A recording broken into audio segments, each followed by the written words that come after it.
Man, what is up, y'all? Man, happy Sunday. Okay, it's Mother's Day. Hope y'all are having a beautiful, beautiful Mother's Day. But today's discussion is titled Manifest with Backbone. Stop begging and start commanding. So we're going to talk about spiritual backbone today. One of my favorite things to say, right, is, have some spiritual backbone, right? What does that actually mean? Let's talk about it. All right. So the world lied, I believe God. So before we actually get into it, typically I put like a verse or a quote at the top that I want to talk about. But how I'm going to start this is, who are you going to be when the world does not show you exactly what you want immediately? So you've made this decision in your mind that you want something. You're going to be something. You've gotten that picture and you have been told this is who you really are.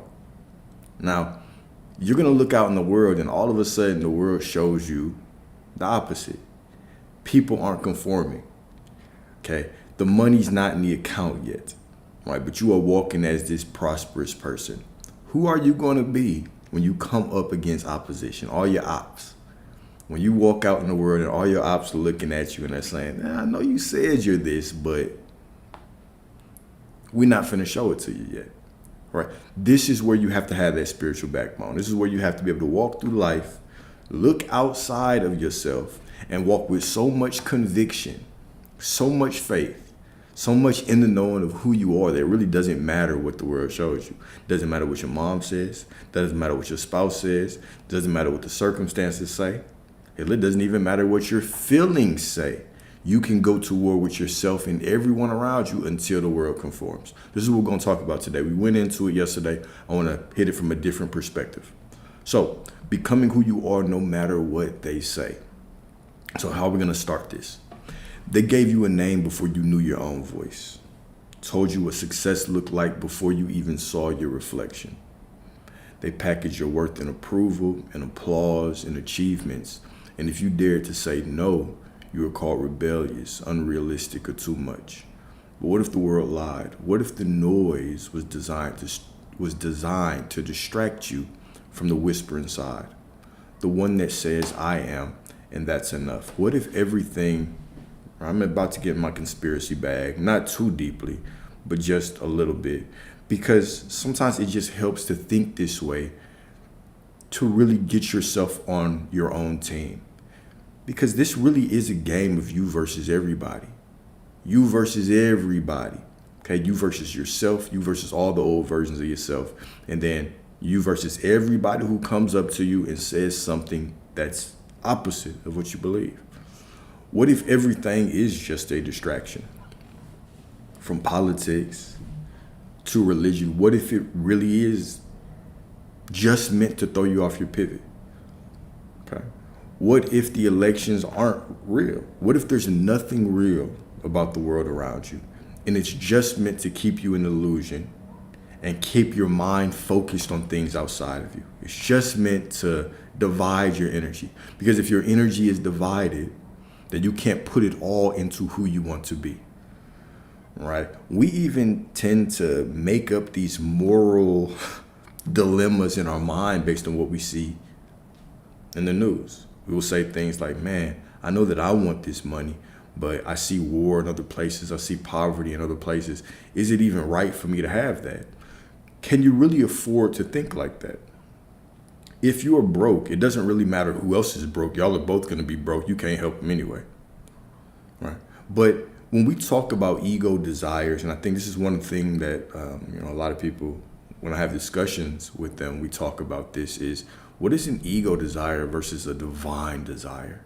How do I know if I'm desiring something from my ego, if I'm really desiring something from the God within me? How do I know the difference? Well, the truth is there is no difference.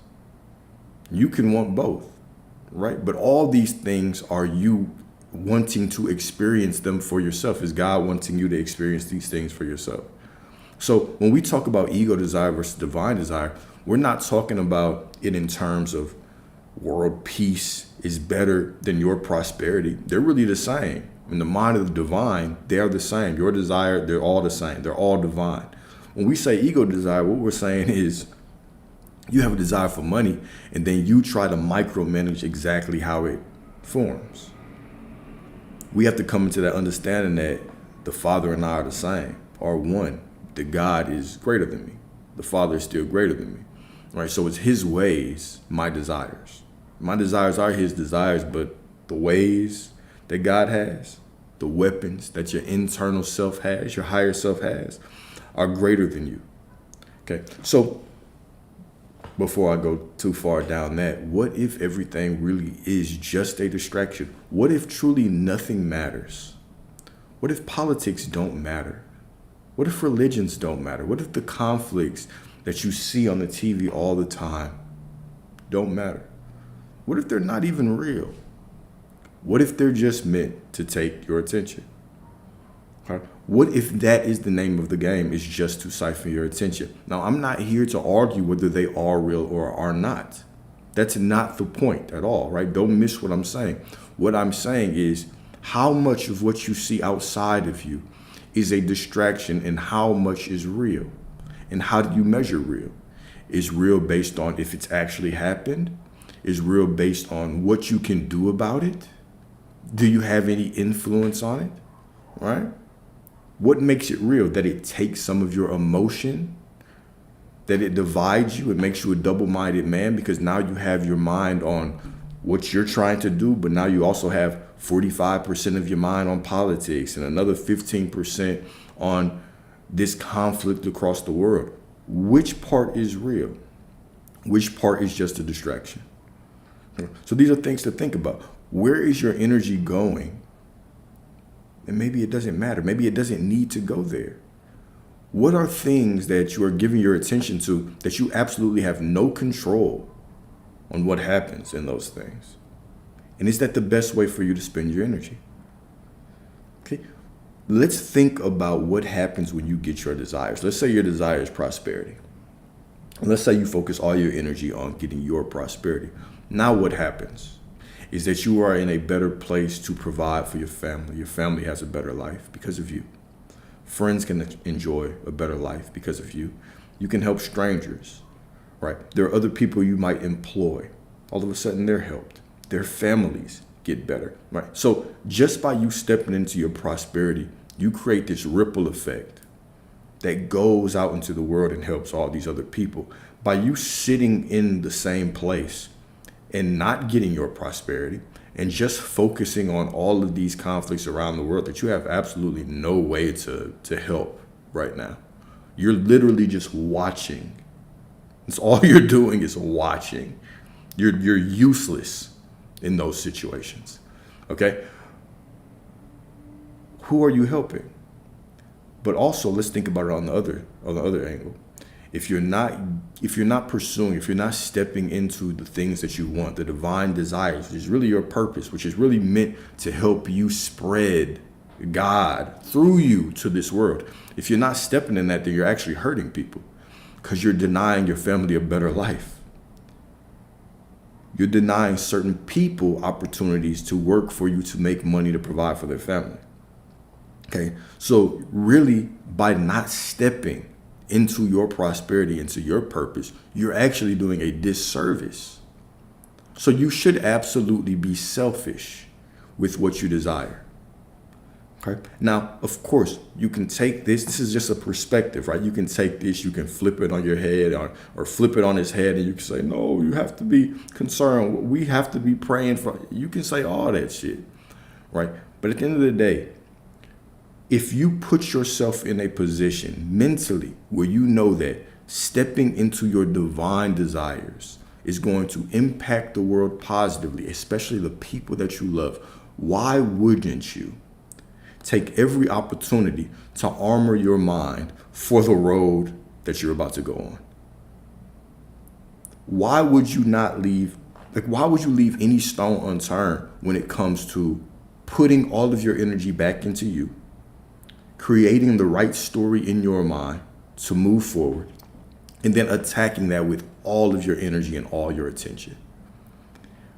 If I knew that my prosperity would bring more money to my family, to my friends, to people I love, to causes I cared about, then why would I be siphoning off my energy into politics? Why would I be dividing that energy into these certain religious debates? Why would I be using it on certain places in social media?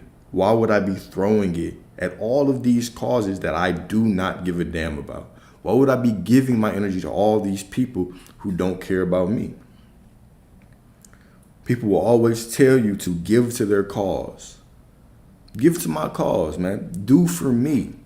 But if you were starving, if you were hungry, they wouldn't know you from a can of paint. They would not raise a finger to help you, but you put all of your attention in focusing on what they've got going on. What I'm saying is no one can help anyone from a place of lack. You can't even help yourself from that place. Right?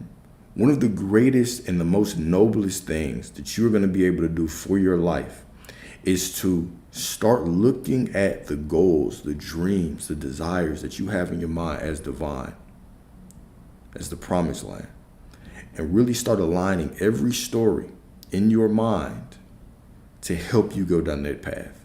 It is me versus everybody. And whatever story I have to make to go down that path, I will go down it. I will go down it. Even right now, right, I disconnected from the world for a long time when I was really just in a bad place and I was trying to get my life together. And I was coming into this space and trying to figure out how to change my life with my thoughts.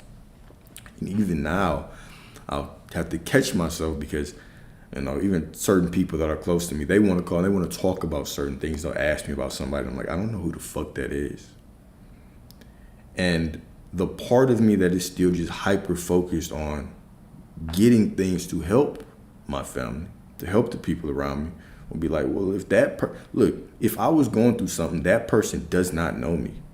They don't give a damn about my life. Why would I care about this? Why would I spend any energy on focusing on what they've got going on? It doesn't interest me. I don't care about it. I prefer just to focus on people that care about me. Right? And now maybe that isn't the attitude to have forever, but it's for damn sure an attitude that you could have, that you should have when you are truly trying to attack what you are going after. If you know that this next year you want to change your life, you want to change your mentality, and you want to focus in on your goals, why not use everything around you to create the story to truly make you the sharpest version of yourself that you could possibly be, so you can get the things that you want. And then on the other side of that, you come out this divine person, and now you can help everybody around you. Why not do that? Right? Why not do that? But anyways, that was another side quest. So let's get back to the matter at hand, right? Manifesting with backbone. Stop begging and start commanding. All right, so what if the noise was designed to distract you from the whisper inside? The one that says, I am, and that's enough. Okay, so Gospel of Thomas, one of the sayings that Jesus said, if those who lead you say to you, see, the kingdom is in the sky, then the birds will get there first. Rather, the kingdom is within you. If anyone is telling you that the kingdom of God, that Jesus, if you think of God or Jesus and you think of anything outside of yourself, then you are missing the mark. If anyone believes that God is in the sky, is somewhere far off, then you are immediately taking power away from yourself. Right? If anyone tells you that the kingdom is in the sky, that means the birds will get there first. If it's in the ocean, the fish will get there first. Right? If it's somewhere out there in land, that means someone else is closer than you. But no, God is within you. There's no one closer to the God than you. No one. All right. So biblical mirror, Jeremiah 1:5. Before I formed thee in the belly, I knew thee. And before thou camest forth out of the womb, I sanctified thee. I sanctified thee. What's up? What's up? So reflection. Number one, what parts of yourself did you abandon just to be accepted? Are there parts of you that, let me ask this in a different way. Are there things that you desire to do? There are things that your soul is calling you to do, right? But you've abandoned them for reasons outside of you, right? You're scared that people might laugh. You're scared that people might say that you're not enough. You didn't get the support from the outside world that you thought you should receive. Are there certain parts of yourself that you've abandoned just to be accepted? Maybe there are certain jokes you don't want to tell. Maybe you have certain personality traits. Maybe there are things you love to do that you just don't do anymore because they're not accepted, right? Because other people aren't going to accept you for them, okay? And now number two, who told you who you had to be and why did you believe them, right? We will constantly say that God is within you and your desires are God speaking through you. And then we will ignore those desires and we will follow the quote unquote safe path that our parents tell us to embark on, right? If you want to be successful, you have to do this. The school says if you want to be successful, you have to do this. The corporate job says if you want to be successful, you have to do this. So we have these divine desires and we completely push them aside to be a half-assed, watered-down version of us that the world has told us to be. And what we'll see is people will get close to death and they will say, man, look, they'll try to be motivational all of a sudden. Look, just follow your dreams, right? No regrets in life. If I could speak to a younger version of you are the younger version of yourself right now.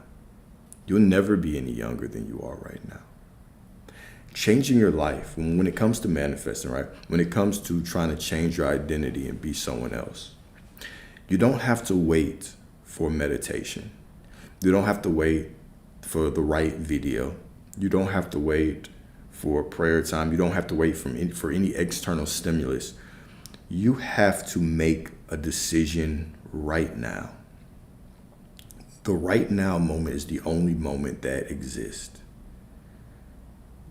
The scripture is very clear about this. Spiritual texts are very clear about this.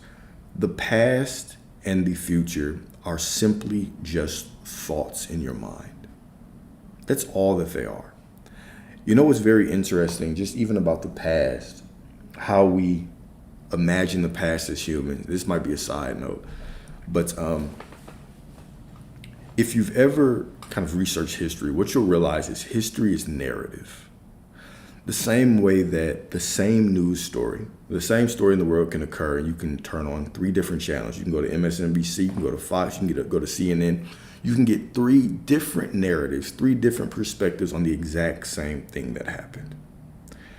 Now, I want you to think about this in context of a history book. So we all lived through COVID. If you're on this eye, you lived through COVID, all right? Now, if you actually go in and start reading stories about COVID, like on Wikipedia, or if you Google it and you see what people say about it, how the news paints this narrative, you would think that we literally survived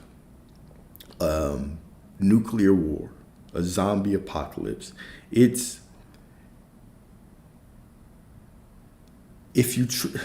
And of course, it depends on your perspective, right?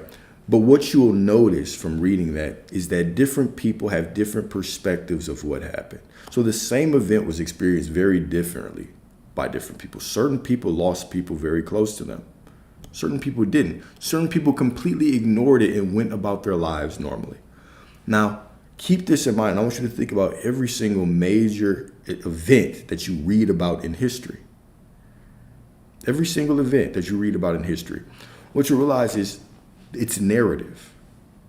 Okay? A lot of the history that you read is narrative. So what about that is real? What about it is fake? What about it truly happened that way? And what about it is just trying to tell a narrative of this happened, so that means we had to go to war because yada, yada, yada happened. How much of it is real or fake? And so this goes back to the first question that I was posing, right? Is how much of the world is real? And what do you deem as real? Does real mean it happened exactly the way that it's being depicted? Does real mean that it should matter to you? Does real mean you can do something about it? Does real mean it elicits an emotion from you? What is real and what is just a distraction?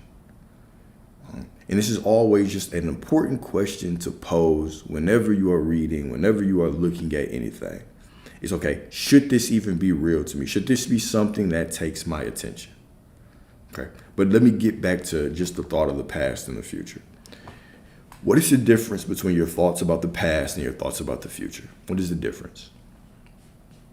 They're both just thoughts. They're both just in your mind. Can't reach out and touch either one.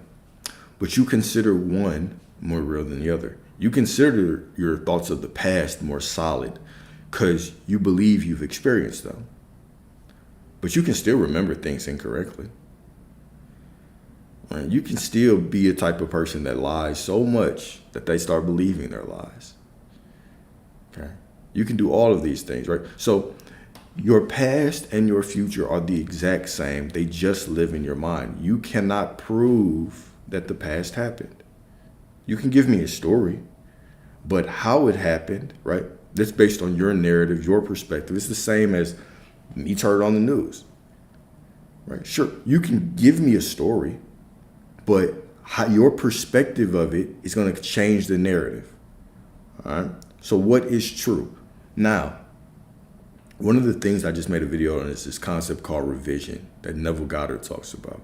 And Neville Goddard specifically says, if you do not pay attention to really anything else that I talk about, pay attention to revision. What the process of revision is, let me talk about the technique then what it does.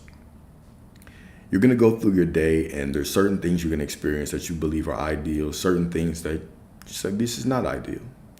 And so what this process entails is before you go to sleep, you're going to think through your entire day. And I have a specific way that I tell my clients to kind of walk through the day. But let's just say you think through your life. What has went on during this day? Okay, there's certain things that you enjoyed, keep it. There's certain things that you didn't. Now, if you did not like what you experienced, you are going to rethink of that experience in a way that would actually be ideal to you. If this happened the ideal way that you wanted, what would have happened? Well, I would have had the money to pay for this. I would have been able to buy this. Okay. Or I would not have had this conversation or this argument. It would have ended harmoniously like this. What does that look like to you? Okay. This person would have apologized. I would have apologized, whatever the case may be. You go through your life and anything that is unideal, you literally just picture it in your mind. You run through it as being ideal, what would have happened. And you do this as you're drifting off to sleep. Why before sleep? Because when you are at the border of sleep, your subconscious mind is open. Your mind becomes very impressionable. Very impressionable. So Neville calls this a state akin to sleep. If you read about it in scientific terms, it's known as, the alpha brain waves, alpha or a theta brain wave. Okay, it's going to be right before you actually go to sleep. So in your waking day, you're in the beta brainwave. Your brain is moving very fast. You're typically pretty reactionary, right? The conscious mind is controlling everything. In alpha, you're more relaxed. In theta, you're damn near sleepwalking. Okay, so when you do this before you go to sleep, sleep really is the most important time of the day. The moment before you're falling asleep, when you're drowsy, the moment that most people aren't very conscious of, because most people spend their time before sleep thinking about things that they don't want. You'll reminisce about things that went wrong during the day. Supposed to use that time for revision because this is the most powerful that you're going to be. What you're thinking about before you go to sleep, your subconscious mind takes that. The God within you takes that and begins to outpicture it in your life moving forward. All right. So this process of revision, you do this, you revise, you fall asleep, you just wake up and you go through life like nothing happened. You just go through life normally, and what you'll see play out in certain situations will just resolve themselves. Things that you've imagined, people will come up to you and confirm that it actually happened. Money will change. Situations will change. You might have pictured, man, I prefer this person have just communicated with me this way and apologized, and all of a sudden they come up to you the next day or they send you a long ass message in sleep and they're like, Hey, I should have apologized. It was wrong how I spoke to you. Boom, boom, boom. Right? This is the process of revision. This is powerful. And how I always say, if you want to change something, you have to change something. And most of us do live the same life every day. Okay, we wake up at the same time. We work out at the same time. We go to work at the same time. We take the same route to work. We eat the same type of shit. We either pack a lunch or we go eat out every day at the same time. We go to the same type of bars, the same type of events. We're hungover on the same Sundays, right? And then we think about the exact same shit before we go to sleep. Start flipping it. Start changing the script, right? And the best way to do this is immediately before you go to sleep. Okay, become the creator of your reality. So before you go to sleep, think about your day. Go through your whole day from start to finish and start revising. Whatever you did not like, think about it. If this had went perfectly, how would it have went? And then play it out in your imagination. Accept it as true and then go to sleep. Forget you did it and wake up and just enjoy your day. And see what happens. See what magical things begin to happen in your life. You'll start seeing how powerful you are. You start seeing, damn, I really waste my time worrying about things when I can just change them. This is the story of the potter in the Bible. I think it's Jeremiah, the story of the potter. Yeah, Jeremiah. So, the Most High says, go down. Basically, what it's saying is, if you are a potter and you make a mold and you don't like the mold being the circumstances in your life, okay?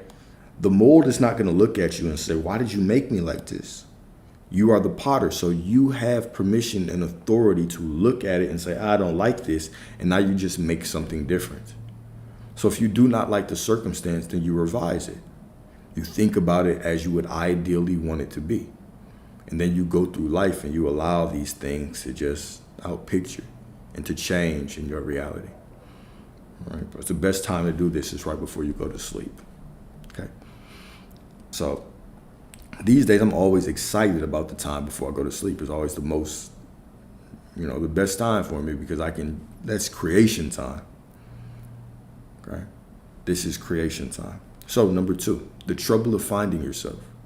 All right, Neville said you will become troubled. Oh, man, my bad, y'all. All right, Neville said you will become troubled because finding your true self doesn't always feel like freedom at first. It does not always feel like freedom at first. It feels like losing everything you were never meant to carry. Right?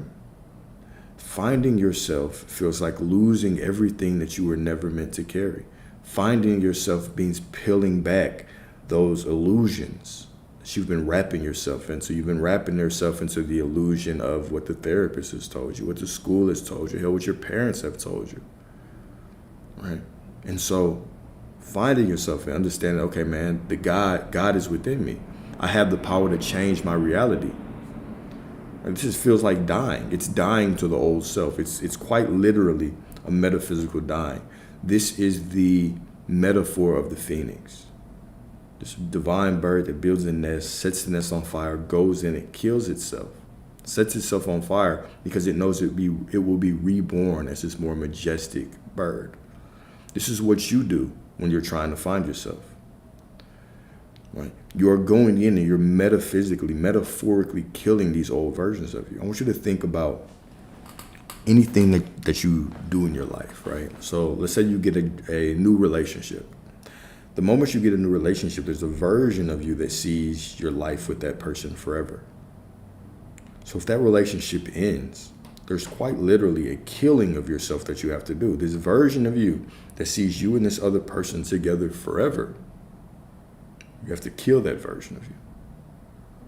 So how this is depicted spiritually in a way that makes sense is your soul, in order to allow you to come back to yourself, is going to set these checkpoints up in your life. It's going to set these fires up in your life, right? So you descend here into flesh and you're walking through life and boom, you hit this fire. This person comes into your life. They show you everything that you want, that you want to see. Then it doesn't go right. And they walk away and they leave you. And so that fire consumes you. And in that fire, that old version of you has to die. Okay? And so once we go through this fire, there is this metaphysical crying, this metaphorical crying that we do. Right? Physically, you're crying literally.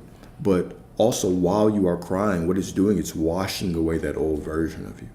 So now when we go through that fire, what are we called to do? We're called to be in solitude or sit in solitude with ourselves, which represents this womb. So you might have to stay in a state of isolation for 5 months, 6 months, 9 months, the same way that you had to stay in isolation in your mother's womb before you were birthed. And so you sit in isolation and you are being reborn just like this phoenix. So you go through this fire where the old version of you is killed. And then there's tears, there's the feminine energy of you, your emotions wash through you, wash over you, and eliminate that old version of you. And then you are birthed back into the world as this new divine person. This is all metaphorical. We can look out and we can see all these different instances of this happening. But this is quite literally what happens, every time you go through a quote unquote negative situation. Let's call it an opportunity. Every time you go through one of these opportunities in your life, you lose a job. This is the same thing. You're going through a fire. There's a part of you, even when you leave a job to pursue a new opportunity, there's a version of you that was comfortable in that job, that saw yourself at that job indefinitely. Okay, and now you kill that old version of you to step into this new, more divine version of yourself. This is all it is. This is all it is. Okay? The awakened man knows, the awakened woman knows that they don't fear death because you've already lived and died 1,000 times. Okay? You die every day. You die every day. You have to kill. You die to your old self every day. And all of these opportunities are just opportunities to grow in your divinity. Okay? So, because finding your true self, right? Finding your true self doesn't always feel like freedom at first. It feels like losing everything you were never meant to carry. Never meant to carry. So when you say, I will be who I am, even when the world disapproves, you are breaking invisible contracts with fear. You've created a lot of these contracts. As human beings, one of the natural things that we do is we start to live in fear. We bind ourselves to the illusion of the external world being permanent when nothing is permanent. Okay? We bind ourselves to the illusion of this job being permanent, this person being permanent. Even when we're going through negative situations, you might be in a situation of lack with money, and we bind ourselves to it thinking that this is going to be permanent. Right? But these things are never permanent. The world is always changing. It is always shifting. Every moment is new and fresh. Every moment is a springboard to a new future. Okay? So, yes, it will shake your life. But what shakes you isn't trying to destroy you. It's trying to set you free. Whatever shakes you is not trying to destroy you. It's trying to set you free. All right. So, quote from Jesus, Gospel of Thomas. When he finds, first it says, seek until you find. Seek until you find. I think the word is like seek relentlessly, non-ceasingly until you find. When he finds, he will become troubled. When he becomes troubled, he will be astonished, and he will rule over the all. So this is kind of our spiritual journey in life, is that when you find that God dwells within you, you become troubled. You mean that I have more authority over my life than I thought?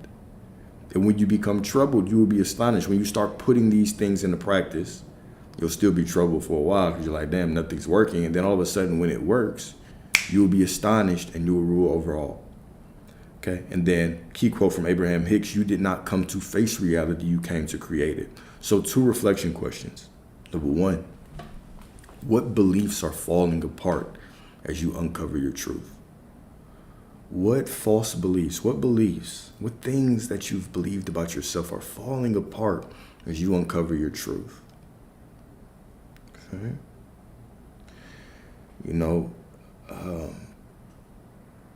Let that one sit for a while. I can go a lot of directions with that. But what beliefs are falling apart as you uncover your truth?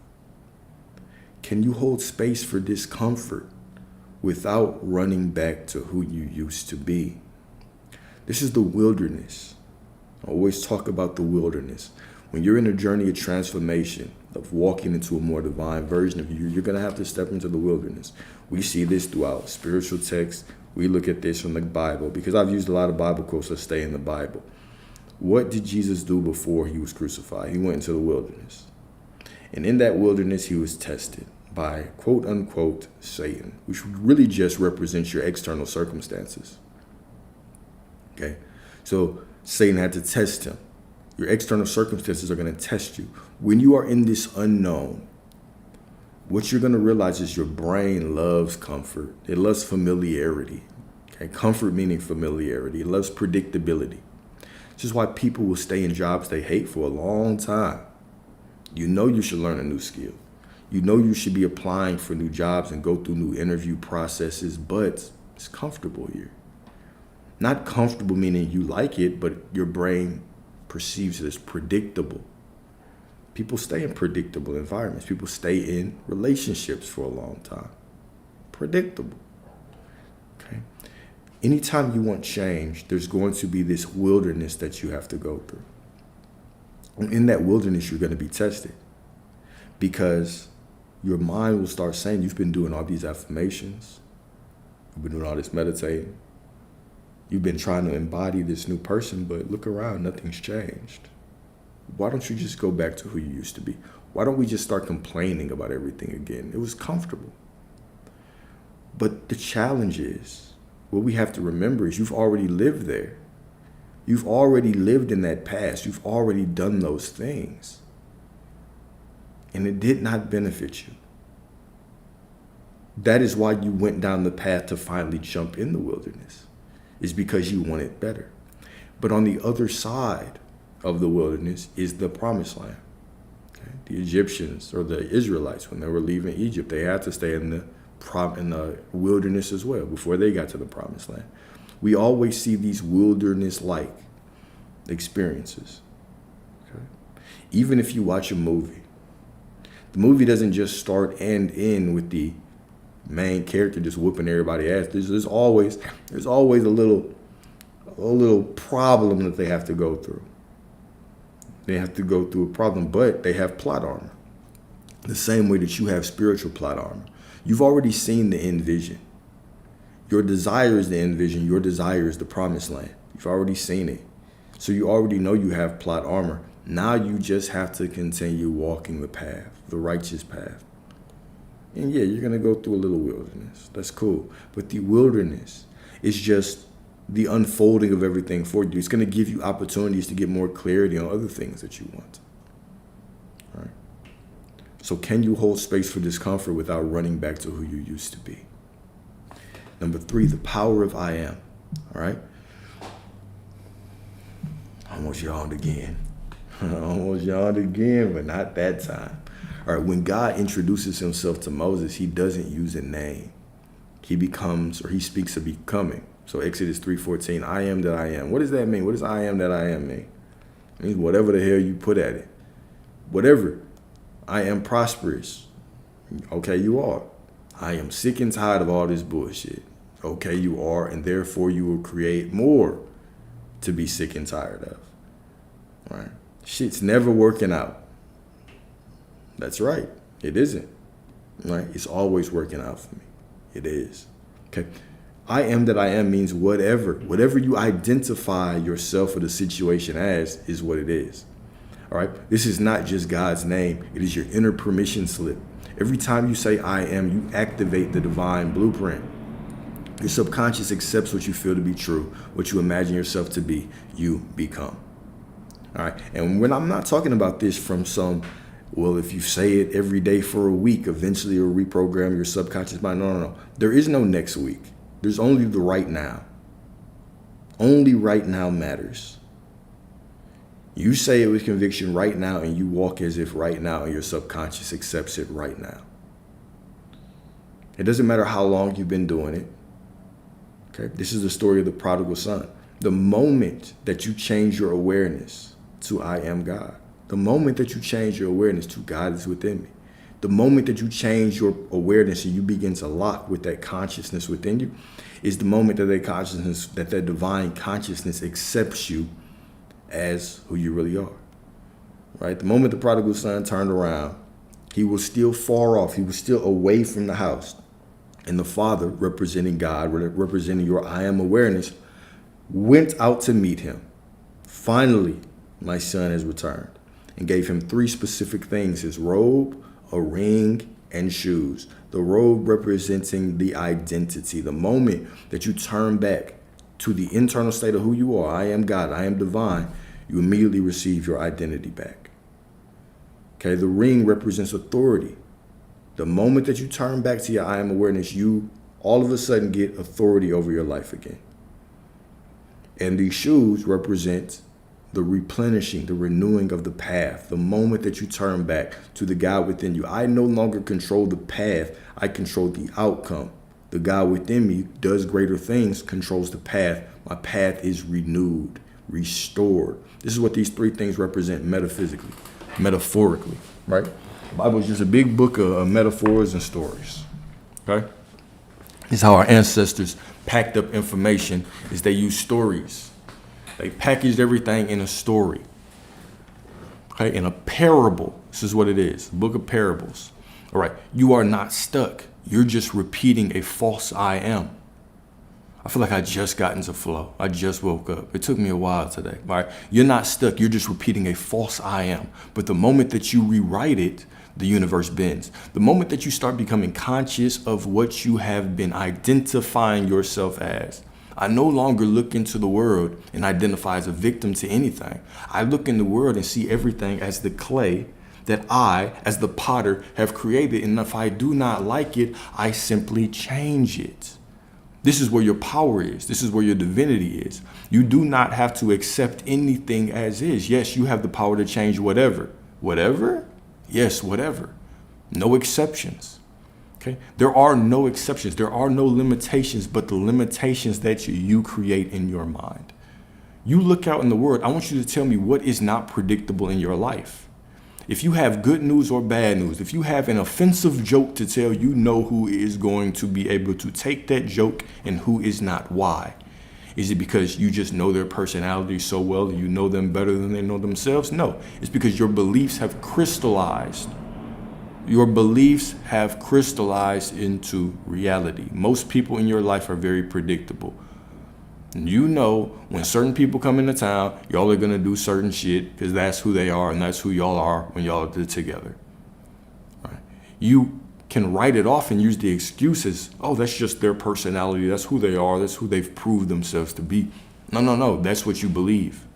And the moment that you started to change those beliefs, you started to play with the beliefs you have about people, you will see just how unsolid the world is. The world is not solid. It's always changing, moment by moment. You could wake up to a completely different version of yourself, of someone else. People can change right in front of your eyes. People can, boom, do a fucking 180 and be a completely different person. Your situation can change. All of a sudden, doors can open for you. Money can flow in for you. The love of your life can walk up to you, can come back to you. All these things can change overnight. They can change overnight, right? You are not stuck. You are never stuck. You're just repeating a false I am. Who are you aware of being right now? What do you want in your life? What do you want the most in your life? Let's play this game. Think about this, okay? What do you want most in your life? Is it a relationship? Is it money? Is it fame? Okay. What is it? Is it acceptance? What is it? Really think about this. Keep it in your mind, right? Now, if you had that, what would that provide you? What would money provide you? Okay? What would money provide you? Would money provide you security? Would it provide you those big 3, right? The peace, prosperity, the abundance. What would it provide you? Now, what's stopping you from acting like you have those things right now? Time, freedom, you feel me? What is stopping you from acting like you have those things right now? This is how most people think when they get into this manifesting space, they're like, all right, well, let's say that I want money and I want time and freedom.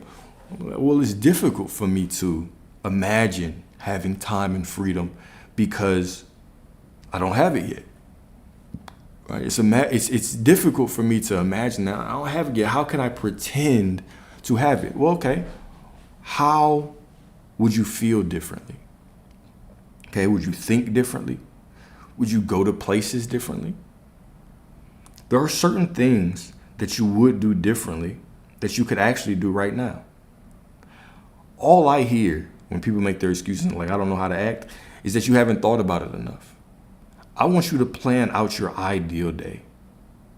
Okay? I want you to think about, if I had everything that I want, what would be my ideal day? And I'm talking about a detailed ideal day. You wake up at what time and what's the first thing that you do? Do you wake up with a smile on your face? Do you wake up with gratitude? Do you wake up and scroll on your phone for 30 minutes? What would be the first thing that you did in your ideal day? Okay? And then the moment that you get out of bed, okay, would you roll over and kiss your spouse? Okay, would you roll over and do something else to your spouse? Okay. When you get out of bed, what would be your first activity? Would you make coffee? Would you look outside and feel grateful? Or would you go work out? Okay. Would you brush your teeth? Well, what would you do? Step by step. I want you to go through your whole day. I would go eat at this coffee shop. I would go sit here and enjoy my day. Right? I would read this book for this time. Really think about this, because what we identify and we say, well, I want these things, but I don't know how I could feel it. Right? Well, that's because you're being lazy. I want you to truly get detailed about this day. Make your ideal day and then break it down. Give me an ideal Monday. Give me an ideal Thursday, the day before the weekend. Give me an ideal Friday. Give me an ideal Saturday. Give me an ideal Sunday. And there are certain things on that list that you can start doing now. Start doing them. Well, if I had more money, I'd buy more for my mom, so I would spend more time with my mom. You might not be able to buy her more shit right now, but you can certainly spend more time with her. Certainly. Maybe if you weren't so occupied up here with money, you could actually be kinder to her. You can do that right now. You can make that vow right now. You can start walking as if right now. What things can you do? If you find yourself ever thinking, well, no, I can't be that person now because I don't have those things, my response is always going to be, all right, well, let's start writing it down. And if I find one thing on this list that you can do right now, that means you've just been lazy. That means you really don't know what you want. You really don't know what you want. You have a very loose idea of what you might want, but you don't really know. Okay? You can sit and you can turn on Netflix and you can watch a show for 8 hours straight. And then you can sit here and you can talk to me about the theory of the show. You can go to YouTube and you can look at fan theories. You can do all this, but when it comes to your own life, you can't sit and do the research for what you want to experience. This is the greatest movie. This is better than any game that you're playing. Right? When we talk about the game of consciousness, what is the game of consciousness? It's starting to walk through your life like it is a game.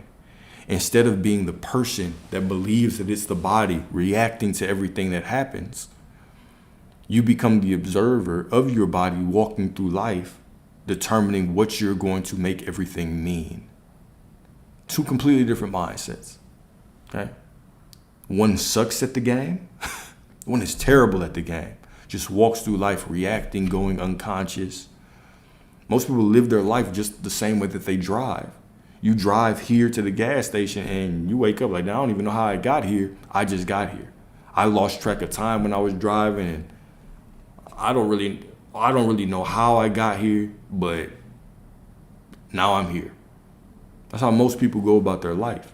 They have these big ass unconscious moments in your life. You want to start eliminating those and get very conscious. Am I being who I want to be right now? Can I continue to identify as that divine person? Can I start doing things that remind me of who I am? Right? Those are just little tricks. Okay, little tricks. So, 2 reflection questions. Number 1, what I am statements have you unknowingly affirmed that now limit you? Okay, what beliefs do you have that are limiting you? This is a very important question. It's a very important question, man. What ways have you been identifying yourself or your circumstances that are limiting you? Do you believe that you will receive prosperity, financial prosperity, or you will receive your divine counterpart? Okay? If you believe that, do you believe that that is magically going to make you feel something different? Or it's magically going to make you act a certain way that's different? Okay? Or are you actually walking as that person right now? Okay. And then number 2, what would shift if you declared that I am powerful, I am chosen, or I am free? What would change in your life if you begin to walk as those things? Okay.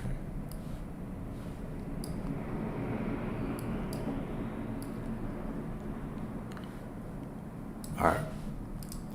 Number 4, the potter's permission. All right. You are not a finished product. You are clay in divine hands. And sometimes what you built has to break so God can remake you in truth and not trauma. So Jeremiah 18:4, the vessel that he made of clay was marred in the hand of the potter. So he made it again, another vessel. Okay. The potter isn't punishing you.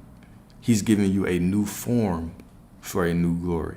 The same way that God is molding you to change you is the same way that you change the external circumstances, right? These are just metaphors, right? When we think of things and it says, all right, God is giving you a new form for a new glory, what it's really saying is that you are giving yourself a new form for a new glory.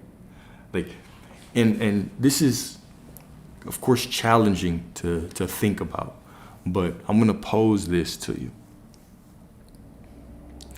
What a lot of modern religion does is it separates you. Okay. If you think of the word Pharisee, the Pharisee in the Bible, what the meaning of that word is to separate. And so then we see the Pharisees, which represented the Romans, right? The Roman authorities. What they did was they killed Jesus. Whether you believe this story is real or not, let's actually go through what happened. So the Pharisees, which means to separate, they killed Jesus. Jesus was very anti-Pharisee, okay? And so then they took his teachings and they had the Council of Nicaea and the Roman Emperor Constantine. They revised all of Jesus' teachings and they packed it up into this Bible. And now we step into a lot of the religious world, and the constant messaging is that God is out there. God is outside of you. And I always challenge you and say, if you think of God and you think of anything outside of you, then you're missing the mark. It's going to be very difficult for you to walk in your own power. Okay. So when we hear stories like this, okay, the vessel that he made of clay was marred in the hand of the potter. And God says, all right, look, you are in my hand the same way that the clay is in the potter's hand. What does this actually mean? Because God and you are actually one. Your imagination is God. So when we hear things and it says, okay, God is giving you a new form for a new glory. Since God is within you, it cannot be externalized. Okay? You cannot separate the creator from the creation. What it's really saying is that you give yourself a new form for a new glory. Meaning, anytime you go through a difficult situation, who is the one that makes the choice to change you? You might go through a situation, okay? You go through a situation. And we say, okay, God put me through this situation to change me. Who actually makes the change? You do. And in making the change, what happens? The world changes for you. By changing, you change the circumstances. When I change, my circumstances change. When I change, the people I attract change. When I change, the money changes. When I change, people treat me differently. Who changes? You change. Okay? So by you exercising your God-given right, your divinity, your ability to assume who you want to be, to walk through life as who you want to be, now, boom, you cause a ripple effect. And this changes everything. You changing anything changes everything. All right? So you get a new form. You take a new form for your new glory. If you want to experience something different, okay, you have to take a new form to experience that. So, reflection question number 1, are you willing to be reshaped even if it means letting go of your old identity? What benefit do you have of holding on to that old identity? Okay, what benefit? Are you willing to be reshaped even if it means letting go of your old identity? Letting go of the version of you that saw all men as ain't shit. Letting go of the version of you that sees yourself as a victim to your last relationship. Are you willing to do that? Okay. And then number 2, what if your breakdown was the potter's way of preparing your breakthrough? Okay. So what if whatever you're going through, whatever breakdown you're actually going through, is just meant to make you better? Okay. It's just meant to make you better. So number 5, ruling over the all. All right. So this is the part that religion often skips. You're not just meant to worship the word, you are meant to become it. Okay, the word didn't just descend to dwell near you, it came to dwell in you. John 1:14, and the word was made flesh and dwelt among us. What does this actually mean? Okay, the word was made flesh. We tend to think of this as, okay, the word was made flesh within Jesus, and Jesus is this person that's above us all. Jesus is a representation of you. Jesus, you should really just look at him as a template of how to live. That nothing is impossible. Okay, a metaphorical template of how to live. The word was made flesh and dwelt among us. The first word was God, okay? In the beginning, there was the word, and the word was God. The word was made flesh and dwelt among us. So we know that when we speak from our I am awareness, we are directing the power of the divine within us. I am prosperous, okay? I am divine, I am whole, I am worthy. You're directing the power of God. The same way you're directing it when you say things that you don't even want. Okay, I am just tired and weak and all. That's directing the power of the divine as well. All right, Colossians 1:27, Christ in you, the hope of glory. The hope of glory. As long as Christ is within you, as long as God is within you, there's always a hope of glory. So what does that truly mean? As long as you are breathing air, you are breathing in consciousness. As long as you open your eyes in the morning, there is a hope of glory because God dwells within you. For Christ consciousness is there. That I am awareness is always there, ready to be invoked. Okay, this is your true authority. This is your true savior. Your savior is your word, your perception. You can save yourself from anything by having that spiritual backbone, by stepping in the awareness of who you are. To rule over the illusion because you've remembered the truth. This is what we talked about yesterday or the day before with the prodigal son, right? Is that when you are living in the world and you forget that the world is an illusion, it is very frustrating.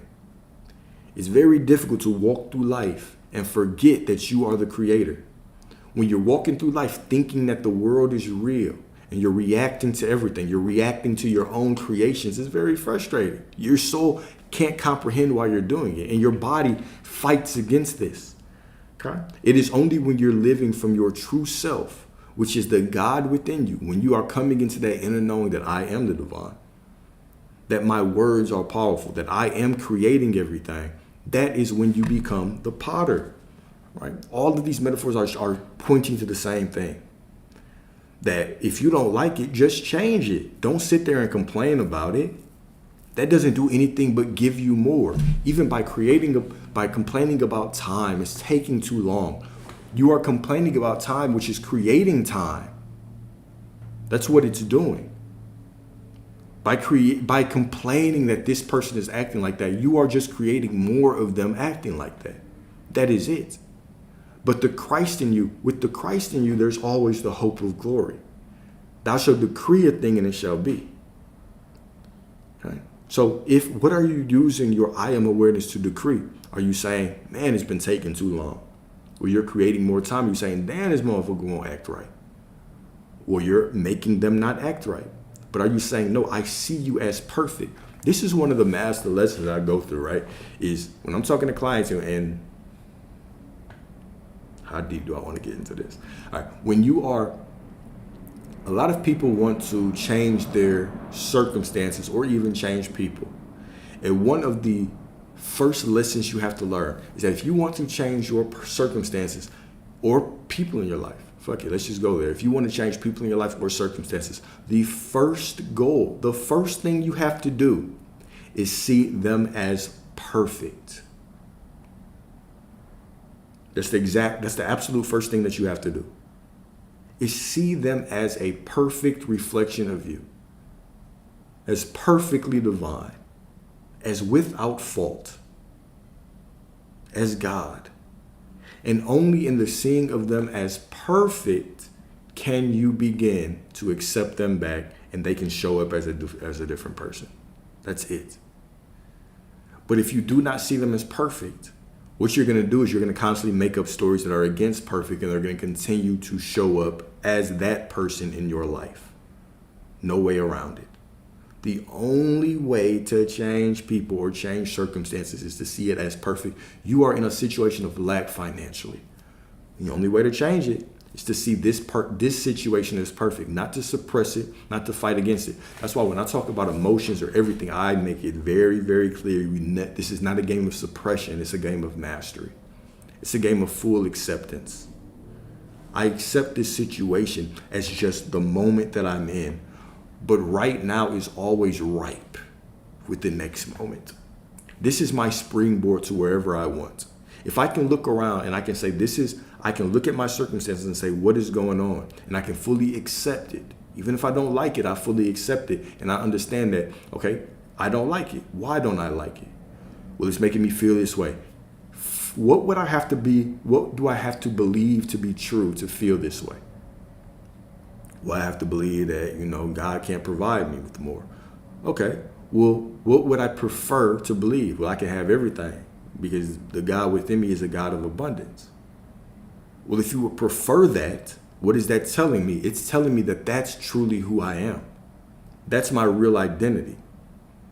And if I'm remembering it wrong, if I'm thinking incorrect, that means I'm remembering who I am wrong. So I no longer want to do that. I want to remember who I am correctly. So I embody that. I visualize that. I affirm that. I make a declaration to the universe. I make a decree. Thou shalt decree a thing. This is an affirmation. So affirm it. You don't affirm and beg. Nowhere has it ever said, go to God and beg. You cannot find a single scripture that says, go to God and beg. It's always declare, decree, walk as if you already have it. But when people see people doing things like this, they call it arrogant. Oh no, be humble. No, I'm going to do this shit. This is what's happening. I don't care what you say or what things look like. I've already said it. The God within me is greater than you can ever comprehend. Thou shalt decree a thing and it shall be. Your affirmation isn't, I think I'm prosperous. It's no, I am prosperous. I'm making a declaration of who I am. To decree a thing means to speak as a legal authority. Not to speak as a beggar. Not to plead and whine and bargain. You don't have to bargain. You don't have to give up anything to get anything. You can have everything that you want. Creation is done. You have divine right to everything. There is no merit. There is no system of merit in the mind of God. This is another thing that we talked about with the prodigal son. Right? Is that the moment the prodigal son turned his awareness back, he was given a feast, given his anointing, given his authority, all these things. And the older brother, which represents the ego, was like, what about me? I've been here this whole time doing your works. What about me? In the same way that we think. I'm the one who's been doing all the meditations. I'm the one who's been going to church. I've been tithing more. What about mine? Okay. The moment that we step into that spiritual ego, we start to cut ourselves off of getting everything that we desire. Or I'm better than him because he practices that faith. Better than him because he missed church on this day, or whatever the case may be. All right, I should get more. If I do right by people, I'll get more, right? I'm going to, I don't have that much money, but let me donate this. And God, I hope you see this so you can give me some more. This is what a lot of people look like trying to get their prosperity. I'm going to get this man this $10 and hope, God, please look at me. Please see me so you can give me some more. Right? This is spiritual ego. Man. You give because you can give. And you expect nothing back, knowing that all the prosperity and everything that you need comes from the endless abundance and endless supply of the divine. The divine provides everything that you need, above and beyond everything that you need. You don't have to bargain and negotiate for it, You don't have to bargain and negotiate with it. It is yours by divine right. You live in pure abundance. Pure abundance, pure prosperity, nothing less. Okay? You cannot bargain. You cannot bargain with the universe. Okay? Can't bargain with God. All right. So you are not who they said. You are who God whispered before you were born. Okay? And you are who you declare yourself to be. You are who you declare yourself to be. Okay? You are who you declare yourself to be. All right? Reflection number 1. What would it look like for you to live as if you already are the Word made flesh? How would you live if you truly lived by those words? Be still and know that I am God. How would you walk through life? How would you feel? How would you look at the circumstances in your life? This is beneath me. I know you showing me shit that's against what I declared, but I'm just going to be still and know that I'm God. I'm just going to be still and know that I am God. How would you truly walk if you had the brass, the balls, right? To walk through life with confidence that you are God. How would you hold yourself? How would you speak? How would you talk? How would you think? How would you joke? How would you laugh? All right? How would you do all these things? What's stopping you from doing that right now? What is stopping you as living as if you have a big brother, a divine protector within you? Right? What did Teresa call it? She called it her heavenly spouse. She said, the God within me is my heavenly spouse. My Christ consciousness is my heavenly spouse, always watching out for me, always delivering exactly what I need, whenever I need it. The moment that I desire, I already know it's mine, right? When we say that God is within us, we still tend to think that, okay, I've imagined something and I desire it. Maybe I need to imagine it a little bit more clear so this God knows what I mean. No. The God knows what you mean more clear than you do. This is you. When we say God is within you, what we're saying is that you are God. It's just a lighter way to put it so people's panties don't get in a bunch when they hear that shit. You're God. What do you mean? No, you are God. It's the same. You and God are the same.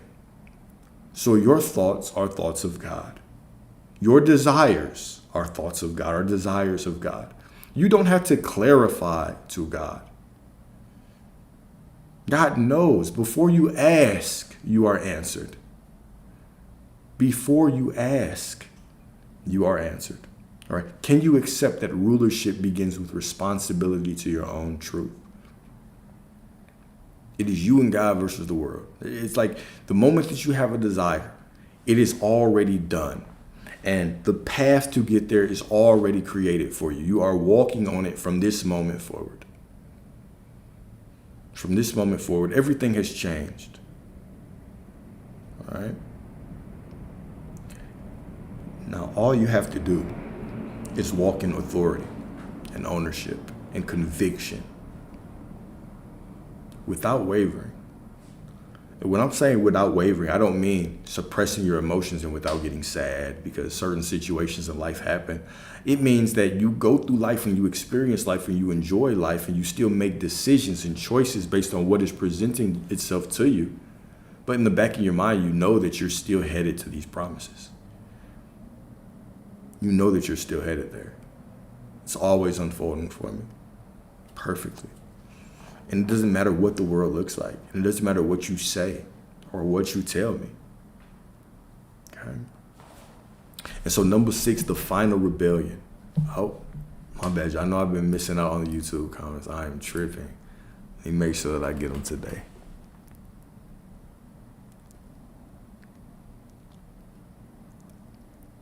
Oh man, I appreciate y'all. Man. Thank you. My bad. I noticed that I missed a couple YouTube comments for like the last 2 days. I just get kind of locked in, and then they're small, so it's hard for me to see them. So, appreciate y'all. All right, the final rebellion, becoming anyway.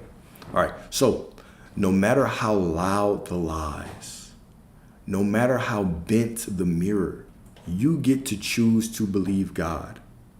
No matter how loud the lies, everything that you see outside of you that is not directly aligned to what you want is a lie. And the moment that you call it a lie, man, this is a lie. I don't care what it looks like. This is not the truth. The truth is everything is just unfolding for me right now. The moment that you declare that, you are walking in your power and you are still on the path. The moment that you look at the outside world as true, because you are the all-powerful in your life and you are the one that gives everything meaning, guess what? If you call a lie a truth, guess what it becomes? It magically morphs to the truth. It says, thank you. I will be true for you. Thou shalt decree a thing and it shall be. All right, we have to look at these things multidimensionally. So the number one job that we have in our life is consciousness. It's to be conscious. All right, how long do I have to be conscious? You have to be conscious forever, indefinitely. This is your power, is consciousness. How long, how conscious can you be?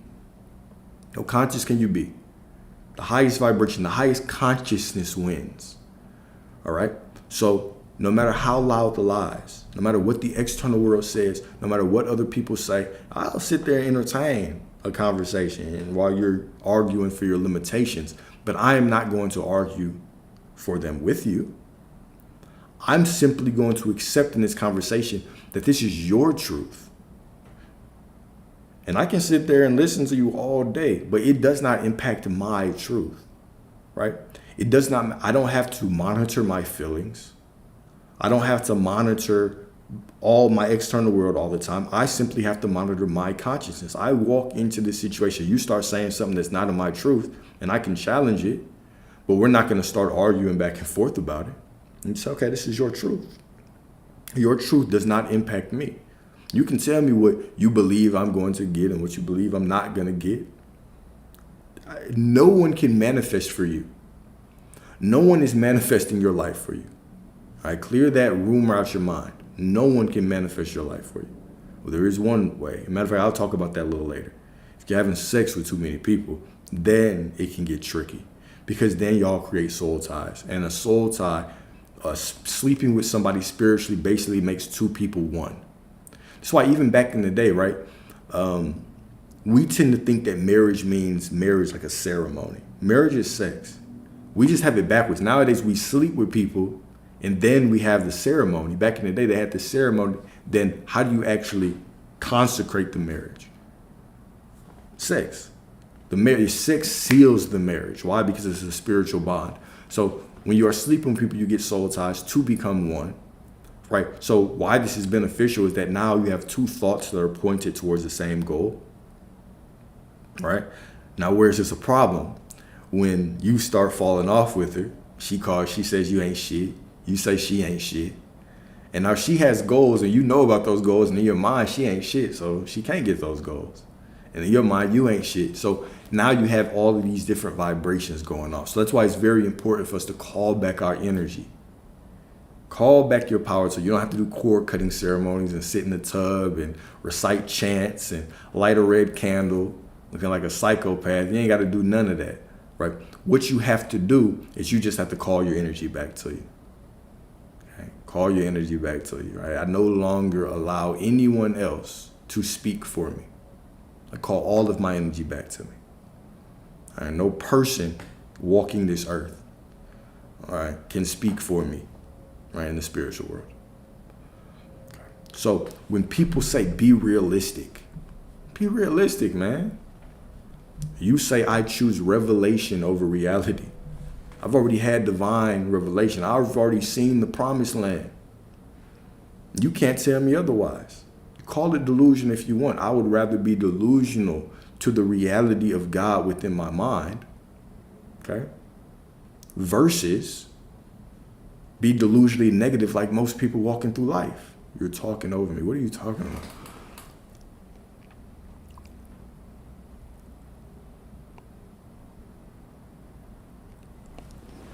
All right. When they say know your place, you say, I was formed by the word, I am my place. Okay? You say, I was formed by the word, I am my place. When they say you've changed, you say, yes, I became. Okay?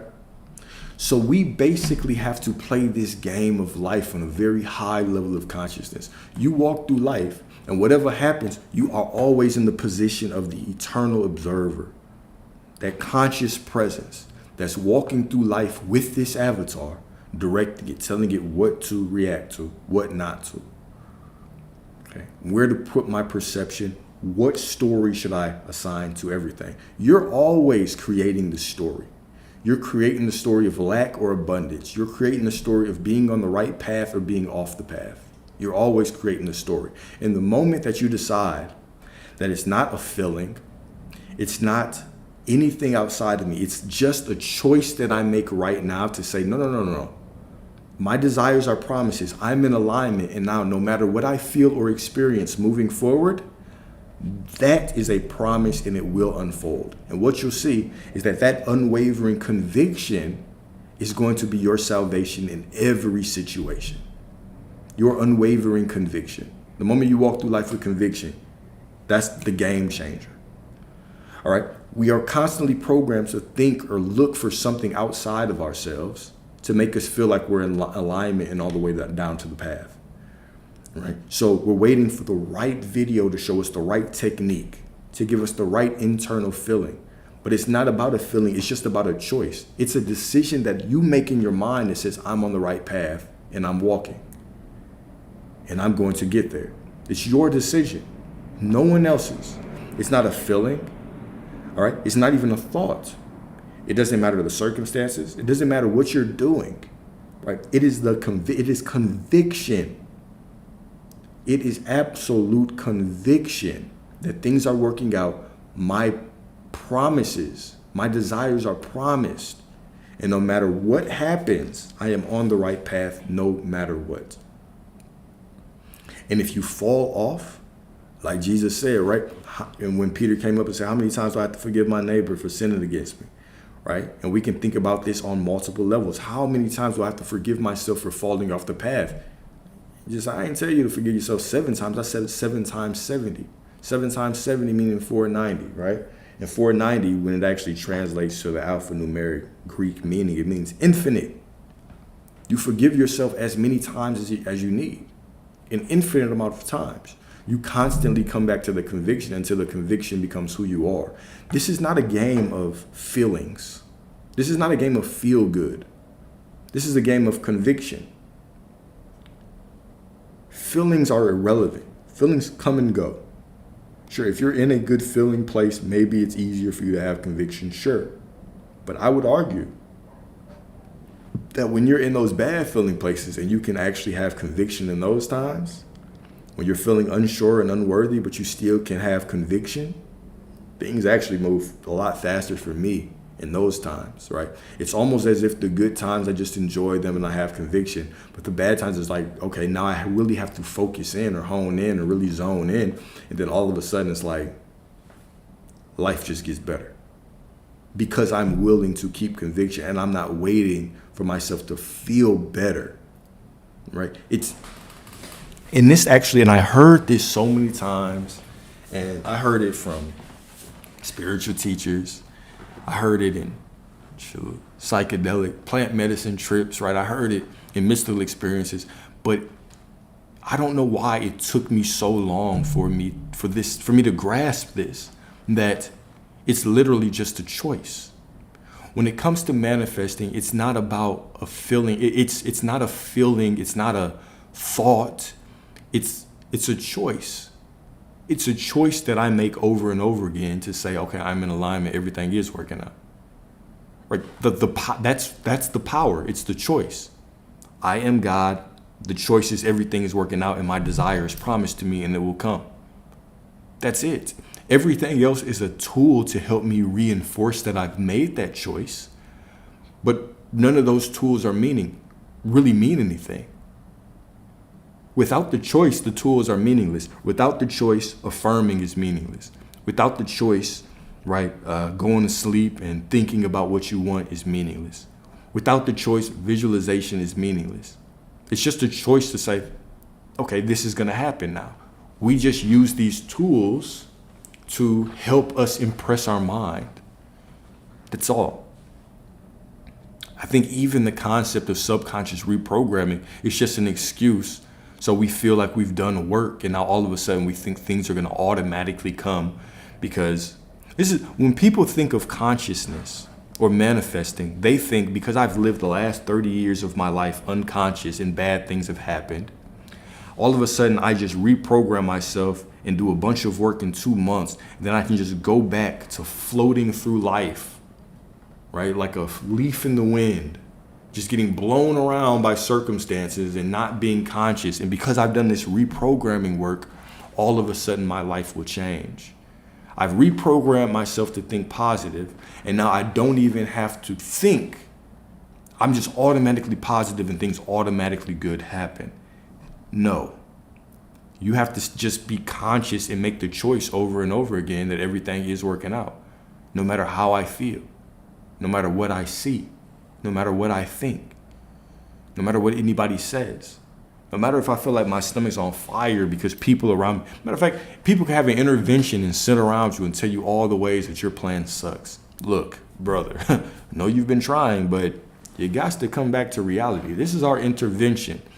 You are the one that still has to have conviction through that. Say, no. It's a promise. I know that y'all can catch up later, but I am already convinced that this is going to happen. I have to make the choice. No one can make it for me. I have to make the choice no matter what it looks like. I know I'm rambling right now, but I'm trying to say this in a bunch of different perspectives because I know how difficult it was for me to grasp this. And that's why I continue to try to find different ways to say it. It's because it's such a simple thing, but it's also such a complex thing to truly grasp, because our minds think it has to be more complex. Right? My parents, when I was young, said I had to be this way to get validation. They said I had to be this way to be good. Right? The church said I had to be baptized and tithe and come to church and repent and follow this in order to be saved. The school said I had to do this to get good grades, and I had to do all this work, and the company says I have to do this to get a raise. No, when it comes to your spirituality, manifestation, it's the opposite. It's literally the least work. The more that you try to prove you're worthy when you already are divinely worthy, you are just sending out a message that you're not. Trying to prove that you're worthy by doing work is just declaring that you're not. If I believe that worthy is a feeling that I have to conjure up, I am declaring that I'm not worthy. So it's just a knowing, it's a choice, it's a decision to be worthy. Whether you are practicing retention or not. Okay? Whether you are fasting or not. Whether you are working out or not, it's just a knowing, it's a choice. These things can help you with your own self-concept, right? Fasting can help you communicate with the answers, get better guidance, but it does not determine your worthiness. It doesn't determine the choice that you have to say everything is working out, okay?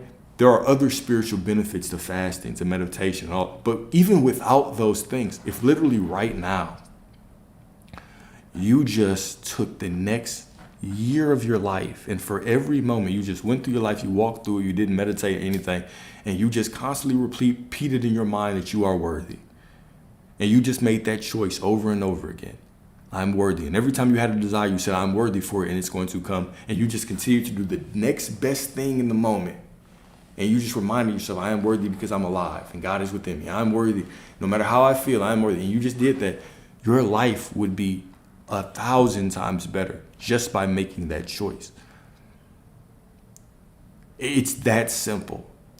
And I fought against, it can't be that simple, right? And then I would accept that it was that simple, but then I would still go back to, no, I know it's that simple, but it's really gonna kick in tonight when I meditate. And just that thought alone, it's really gonna kick in when I do this, creates a gap of it's not kicked in right now. Because now I'm outsourcing, now I'm saying it's not gonna kick in until the future, so I'm creating more time between me and what I want.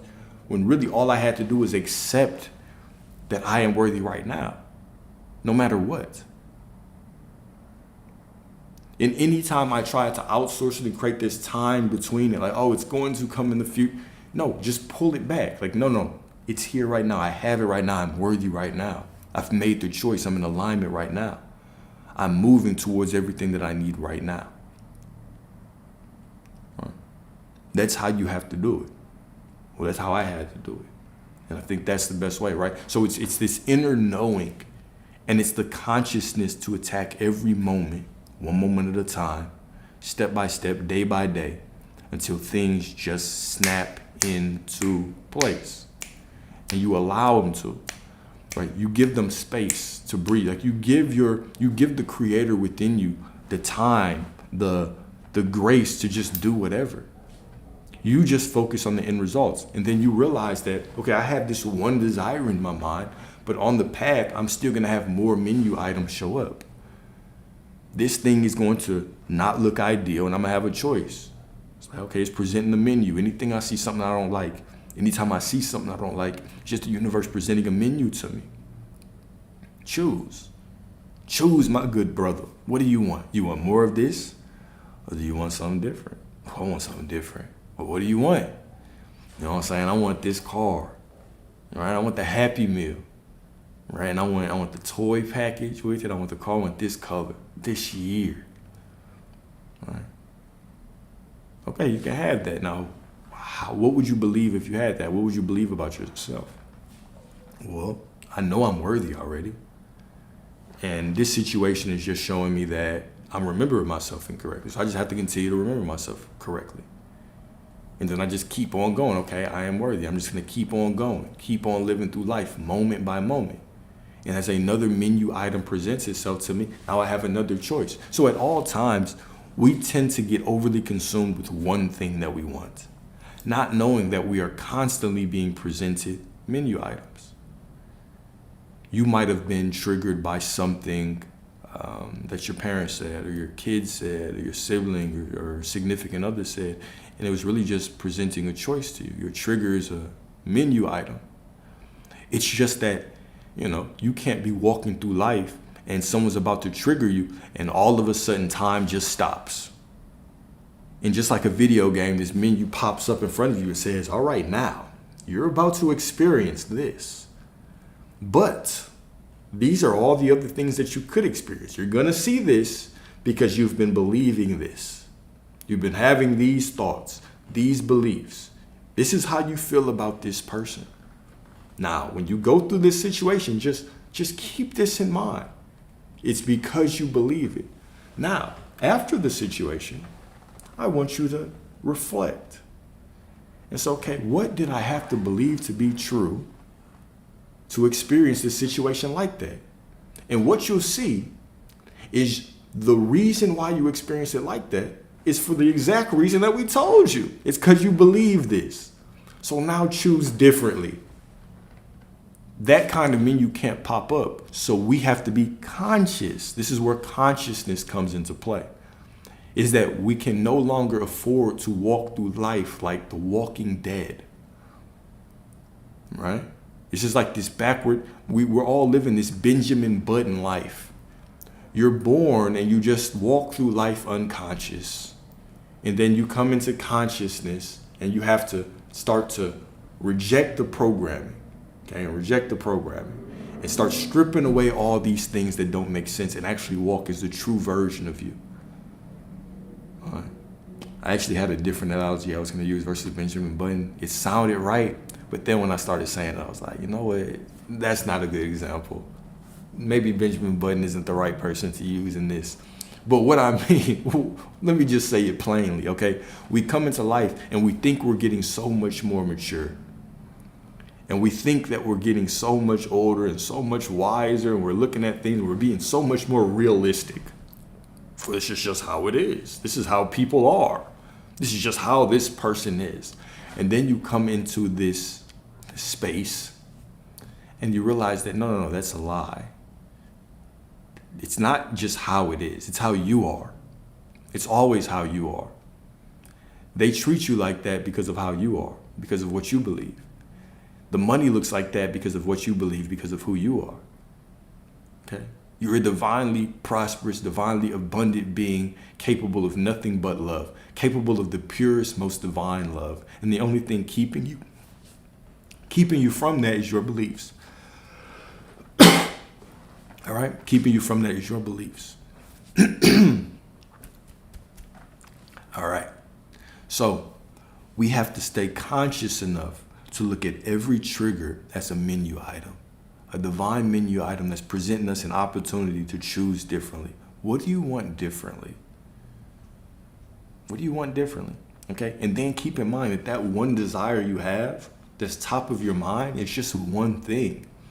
Can you get to the point where you just focus on the worthiness, and then just walk through life and allow the other menu items to present themselves?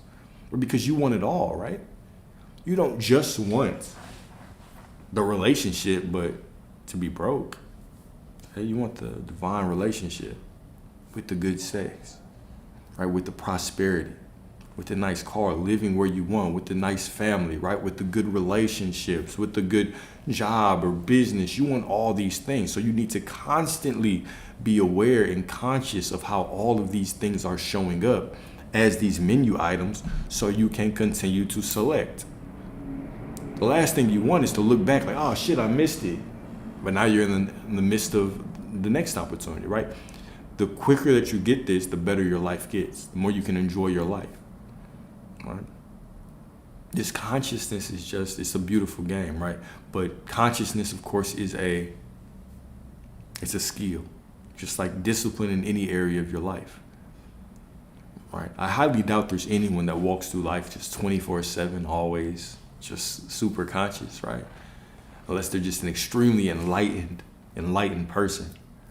Right? Maybe how they depict it, like Jesus, okay? But even then, right, Jesus disappeared for a long time. If you believe that story is true, right? If you believe that it's real, even in that situation, Jesus disappeared for a long period of time to study, right? Like he studied Kriya Yoga and he studied with the ancients and Reiki, healing and all these types of things.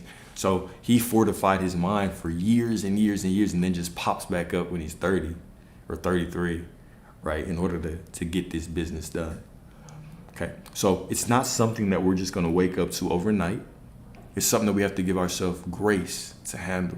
And we continue to walk this path day by day and get better, get more skilled at it. The same way that the first time you run, if you've never ran before and you decide, I'm going to start working out, and you go try to run a mile, they might have to carry you out on a stretcher. Right? They might have to put an ice pack on your head. You might feel like you need to go to the hospital. But over time, you get better at it. You can run further, right? You just get stronger. This is how your consciousness is. Okay, the first time you do it, it's going to feel heavy. The first time you do it, you might screw up. Dr. Joe Dispenza actually says it really well, right? Like if I've seen what I can have, right, then I'm not going to allow another moment to walk by going unconscious, right? How conscious can I be? And so you might wake up today and do your meditation, and then you figure out, okay, I walk out of my meditation, I want to keep this feeling of consciousness, and I walk through life, and 20 minutes later, I realize that I have went unconscious. Okay, well, what are you going to do then? Are you going to just give up and throw it away and then pick it up tomorrow? Or are you going to say, no, I'm going to pick my consciousness back up right now and continue to walk through the day, right? And so every time you drop it, you pick it up and you keep going.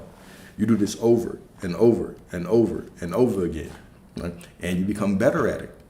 Sometimes you go unconscious for a while, right? But So what I'm trying to say is the example I always give is the car, right? You can be driving in a car and, you have to go to your parents' house, and because the drive is so familiar, right, you can just completely lose track of what you're doing.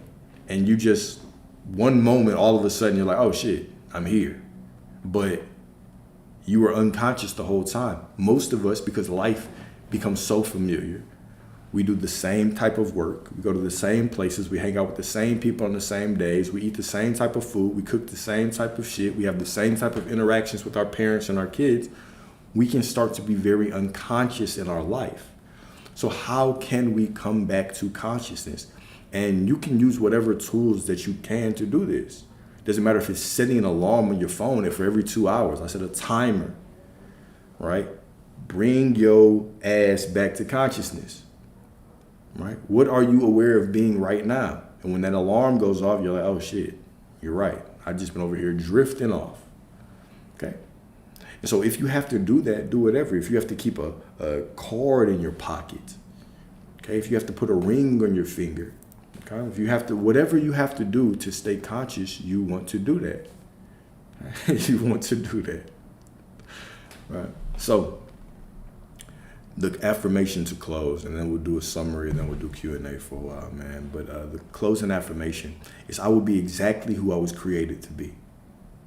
I will be who I want to be, and I don't give a damn about the external circumstances. I don't care how I feel.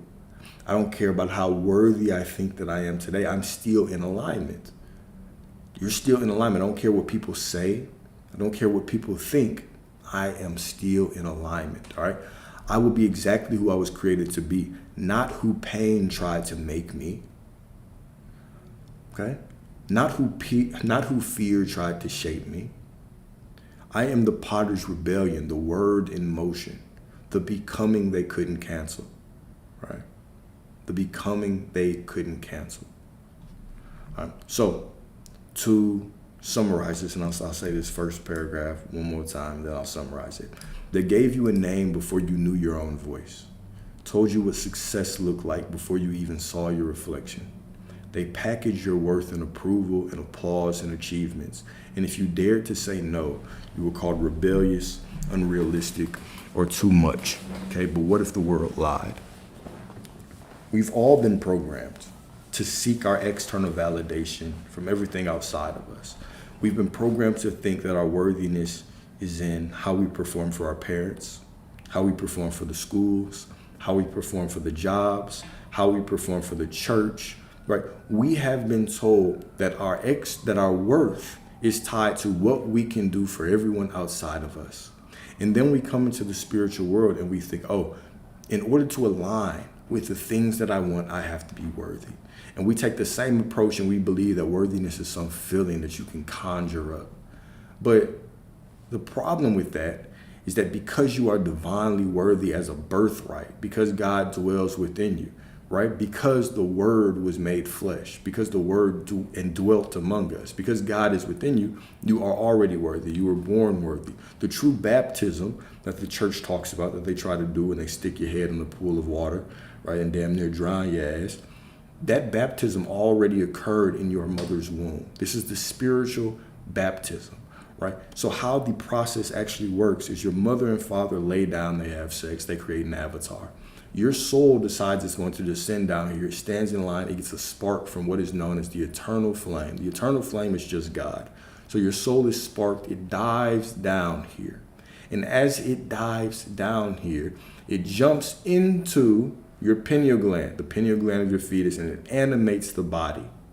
Okay? It animates your body, that fetus. And the moment that it animates it, now the word of God descends on the waters inside of your mother's womb, and that is the baptism. And then what happens is your mother's water breaks. Boom, and you come out. All right? Now you come out. And because of this descension, your soul has descended from unity with the divine, and it's wrapped up in flesh and blood and the illusion of time. This is a very traumatic experience, and it takes your soul damn near 8 to 12 years to finally wake up. And so you're running around getting this programming. Your parent is telling you, this is what you have to be a good kid. This is what you have to do to be a good student. This is what you have to do to be a good boy, to be a good girl, right? Some of y'all still have praise came from your parents calling you a good boy, a good girl, right? And so now you get to an older age, and all of a sudden your parents say, what do they say? They say, man, my kid was just so affectionate. They wanted to give me all this love. Then all of a sudden they started rebelling. They started to try to find out who they were. What is this? Okay, your soul naturally is trying to reject the program and figure out, who the hell am I? And then we go down this path of trying to discover who we are, but we are sucked into the illusion of adolescence, right? And now we're trying to fit in with our friends at the same time when we get programmed. So even before you had a memory, because most of you don't remember the time you came out your mother's womb, that would be terrifying to remember. I would hate that memory, right? So what do you remember? You remember probably 8, 9. You might have spotty memories before then. So before you even had a memory, you were being programmed to seek validation. Now, I want you to think about the path of a child. What does a child do to show you that they require the validation of parents? Some do remember it all. That's true. Not many. Well, not the majority, let's say. But some do remember it all. Now, let's put it like this. What do kids do to get the validation of their parents? All right. They will run to their parents and they will put on some outfit and they will say, hey, mom, does this look good? Does this look beautiful? And, they got mismatched socks on. They got a fucking tutu on with some jeans underneath it and the shirt's on backwards. And the mother's, oh, my God, you look beautiful. You look wonderful. Right? Because they know that their child's sense of self-worth is tied to the validation that parent provides. They know it. They can't say, hell no, that looks terrible. Because now you start to degrade, you start to tear down that kid's sense of self-worth. So all of a sudden, so we already are being programmed to seek our validation from the external world. And then we go to school. What do? If you're a good reader, you get a sticker. You get a good grade. Okay? You get a good grade. Right? You get this external validation. Now you go to work. What do? They say, okay, well, look, we'll give you a performance review. It's review time. Hope you've been doing good. We'll give you a quarterly review. You're on track. We're giving you a raise, a promotion, 0.2% raise in 10 years. You never know where you'll be. Right? So we're always seeking this external validation. We even go to the church. What do they tell us? Well, you have to tithe. Original sin. You came in here a sinner. Whoa. How? I don't even remember it. How did I come down here with original sin? All right. We have to baptize you. All right, everybody goes around you and chants. Come on. They start chanting for you. They dunk your ass in that water and you come out. Apparently, the sins have been washed off of you now because you've been in this water. All right. So we are always taught that we have to do things to get validation. And then we come into this space and it says, well, in order for you to be worthy, or in order for you to get the things that you want, you have to be worthy. And we think, oh, to be worthy, I have to work for it. No, you have to remember that God is within you. You have to remember that God is within you.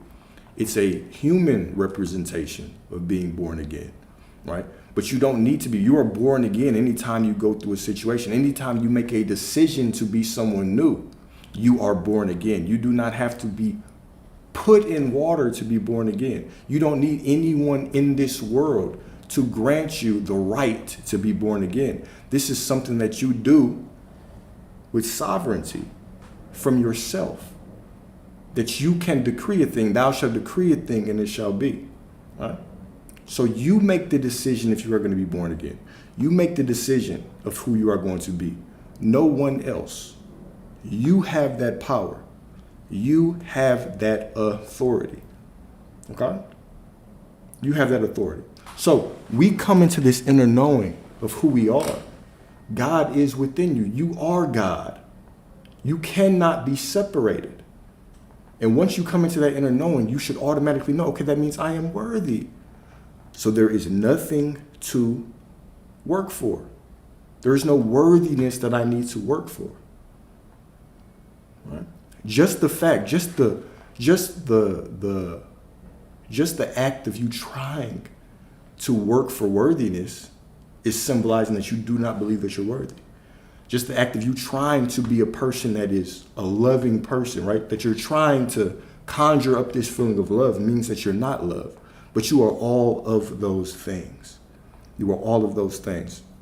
So healing, so coming into this consciousness is more about forgetting. It's more about remembering who you are, forgetting a lot of the programming than it is actually changing, right? Actually working and feeling and becoming this worthy person. Okay? So that is the point. That is the point, is that we need to have spiritual backbone. So the moment that you declare a thing, that you declare that you want to be something new, you have the authority to be that. You do not have to wait for the external world to give you anything. You don't need a symbol. You don't need a symbol or a representation of being born again. You can make that decision right now. You can make that decision in every single moment. All right? So we're going to do questions, see if y'all have any questions, and then we can wrap it up with prayers, some affirmations, and let y'all go, man. And by the way, for any mothers, man, happy Mother's Day. Hope y'all have a beautiful and divine Mother's Day. Hope y'all have I hope y'all have a beautiful and divine Mother's Day. For any mothers, expecting mothers, new mothers, seasoned mothers. All right, hope you get some quality time with your loved ones and all that. All right, but we can talk about whatever. We can talk about relationships. We can talk about this in more detail. We can talk about manifestation, feminine, masculine energy, whatever. Right? If not, we end it with prayer, and we can go.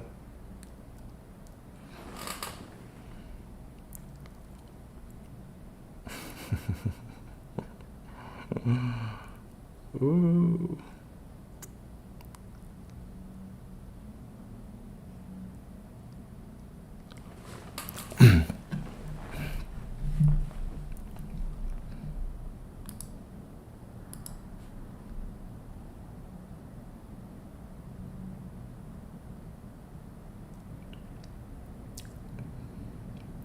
Yeah, I agree. Kids understand authenticity. They understand authenticity, and this is why even in text, right, it says, okay, to enter the kingdom, you have to be like children. And so when we talk about being like children or manifesting like children, what does that mean? It means that if that kid puts on that costume and says that they are Batman, right? If they say that they are Batman, you can't tell them that they're not, right? So when we go into our visualization, knowing that we get this visualization from God, we tend to bring our ego in there, right? And so when we bring our ego into our visualization, we start saying, okay, well, I want this prosperity, but it has to come this way. We start putting all of our human thoughts, our egoic thoughts on there, right? Our adult, because we tend to think, oh, we're adults, and we become more rigid and we live in reality and we start trying to micromanage everything, right? But you have to be like children. You have to walk into this realm and start to drop your beliefs, right? Drop how you think things can open up. Things have to flow this way, because they can flow in ways that you cannot expect, that you cannot predict, right? Yeah.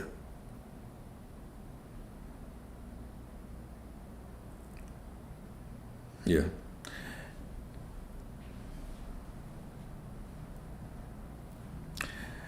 Yep. For sure. And there really is no manual for how to raise kids. There is no manual. Everybody's doing the best that they can. Right. So it's no fault of the parents, right? They're doing what they believe is right so that you can have the best chance of surviving in this world. So they can have the best chance of actually getting the things that they want in this world, of surviving, of being who they want to be. Right. But it does put a limitation on it. It does put a limitation on that child, right? And so we spend so much time in our adulthood trying to strip away a lot of the programming that we have encountered, that we've had. And that programming comes across the board. The programming comes from everywhere, right? There are even beliefs that, It doesn't just have to be our parents. It's the parents, it's schools, it's books we've read. How many of our thoughts and beliefs truly are ours? 100% ours, right? If you really take time to start analyzing it, most of us are just a melting pot of other people's beliefs. Other people say it this, whether it's through social media, through book, through scripture, through the priest, through the teacher, through our parents, through uncles, aunts, whatever. Most of us just have a bunch of beliefs that were given to us by a whole bunch of other people. All right? And so we spend a lot of time in adulthood trying to work through those things. Yep, it is a part of the process. I mean, even, we choose our parents, right? The soul comes down, choose your parents. Well, you choose your parents, you come down here, but some of you even choose difficult parents because the transcending of those beliefs can allow you to remember that you can do everything, that you can do anything, right? If you can overcome this, if you can overcome these beliefs, then you can do everything, right? So part of your remembrance, nobody comes down here and just like, okay, well, some people do, right? But most people don't just come down here just extremely conscious. Most people in their process, because this is the game. This is the divine game that you play. It's a game of remembrance. It is a game of remembrance.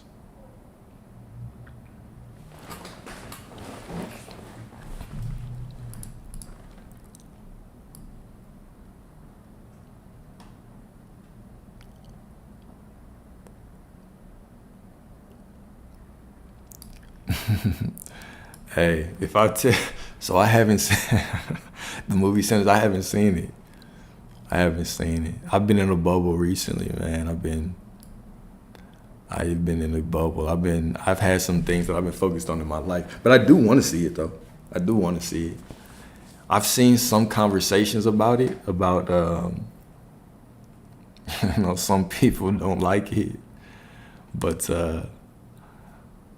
for whatever reason, typically for religious reasons, right? But I haven't seen it. I want to see it though. I'm a big Ryan Coogler fan, man. Ego backlash. What do you mean by that? What does that mean? Ego backlash. Do you mean ego backlash? Yeah, explain that. I don't want to guess. If I try to guess. But that sounds like an interesting question.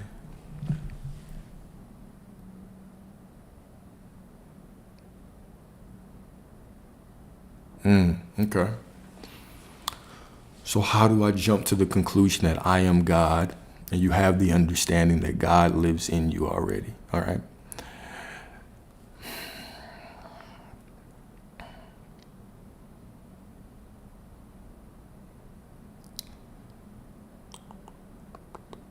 So I speak, when I say I am God, and when I say you are God, I'm speaking from the conviction and the absolute certainty that I have. Now, how I've come to that has been my personal journey, right? And so,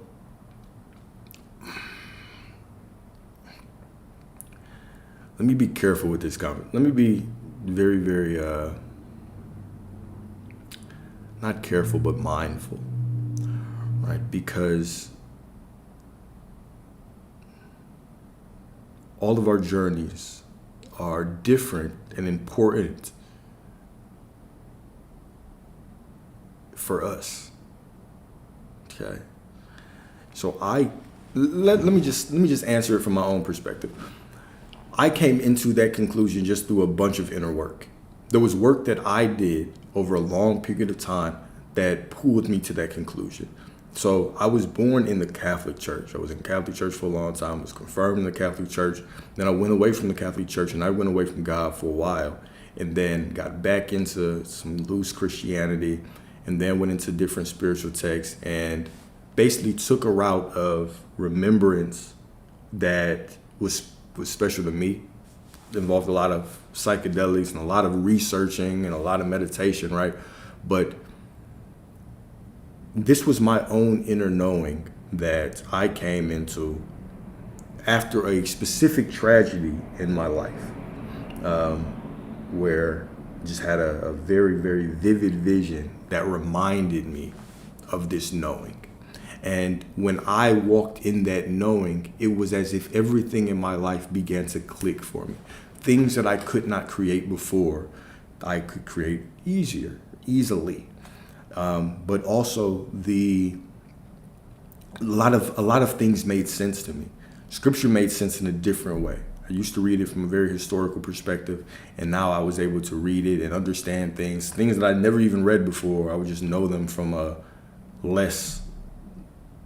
more metaphorical sense, right? Things just made sense. So my awakening to speaking like that, with that conviction that I am God, just a personal experience. I believe everyone's spiritual process is going to be very personal, very different. And it's not going to be right or wrong, right? So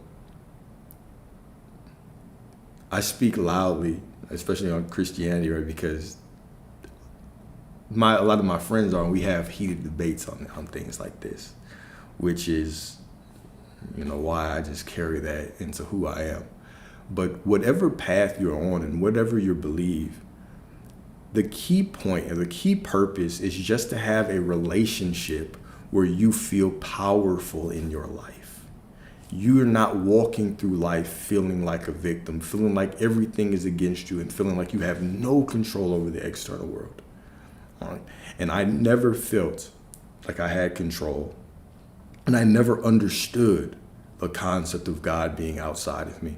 Nothing clicked until I understand that God was me. Even the God is within me didn't really truly make sense to me until I was aware that, okay, God is everything. And because God is everything, that means that I cannot be separate from God. And I'm just a perspective of God, just looking out and experiencing the whole. I am literally just having this experience to experience myself. So created this great game, and then I have jumped in to experience this for myself. Right. So anything other than that, I just felt this huge disconnect from God. Why I really even was so pushy against the Catholic Church were for things like confession. It's like, oh, well, you have to come in and sit, and you don't have to, but one of the sacraments that you undergo in the Catholic Church is you go through the sacrament of confession, which there's a priest on the other side of this confessional, and of course it's closed, so they can't see you. You can't see them, but it's them. And if you've ever talked to them before, you're sitting there like, I hope he don't know my voice, right? But there's also laws that even if you did something that was atrocious by our human moral standards, right?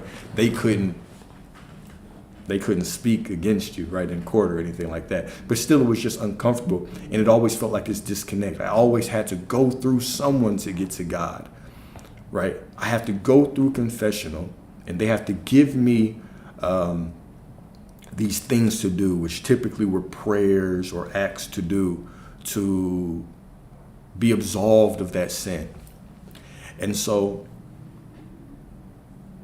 there was something missing within me. I still felt powerless, and life was not unfolding how I wanted it to unfold, and things were going on with illnesses in my family and stuff like that, right? So it wasn't until I went on this journey for myself, and it took a long time. And when I talk about my spiritual journey, I feel like I've been on this journey my entire life. But I've always been pretty spiritually inclined. So even back in high school, I was having conversations about religion. This is what has interested me the most throughout my life. It's concepts on religion and consciousness. Right? It wasn't really until I was a little older till I was on the true spiritual path. But even, my early 20s, it's like 2021, even when I was playing, ball still in college, right? Like I was on the spiritual path. Just there were major things that really allowed those things to take off. But that inner knowing, it just culminated over a long period of time. But I say some of the catalysts were major events, but one of the other catalysts was just the research that I did. So you're going to go through seasons in your life, right, where you might have a season where in this season, I'm just looking at information and I'm doing a whole bunch of research, right? And then I think that I'm getting knowledgeable, but then there's another season where I get busy in work and I'm not doing that much research, right? But all of a sudden I'm starting to integrate things and I'm having more downloads and I'm having more mystical experiences and my dreams are more vivid and I'm getting more information in that way. And certain things that I read in the past, I go back and read them in the next season because I have a little bit more time to do research, and now they click on a whole different level, right? So the journey was never linear. Representative of like Jacob's ladder, when Jacob is out in the wilderness, another wilderness experience, and he has this vision of God, and he sees the angels descending and ascending on this ladder and God at the very top, right? And he says, he comes to the realization, God has been here this whole time. It was an instant realization through this vision that, okay, God is in this land. God is present. God is not somewhere far off. He's been everywhere this whole time, right? That's really what it was like for me. It was just, oh shit, I have been God this entire time.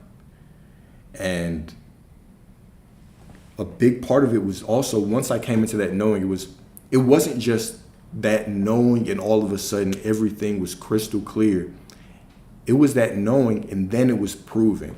It's one thing to know intellectually that I am God. It's another thing to experience something come into manifestation in your life, be brought into manifestation in your life purely by your thought. And you know that there's no way that this could have happened. Right? But it happens. And there was this great moment of intimacy between you and God, and you understand that you are not the victim of anything, and you will never be the victim of anything ever again in your life, right? That is kind of that metaphorical birth of Christ within you, where you are representative of that Virgin Mary, where you need no one to impregnate you. You don't need a priest or a pastor or a YouTube speaker or me, or you don't need anybody to awaken you to this. You just put in this work over a long period of time, and you may doubt, but you just stay consistent with it, and you try your best over and over, and it might take years, but all of a sudden it happens, and the union that you have with the God within you just cannot be put into words, right? So that's kind of how it happened for me. Long story long. I would say long story short, but it wasn't a short story. So.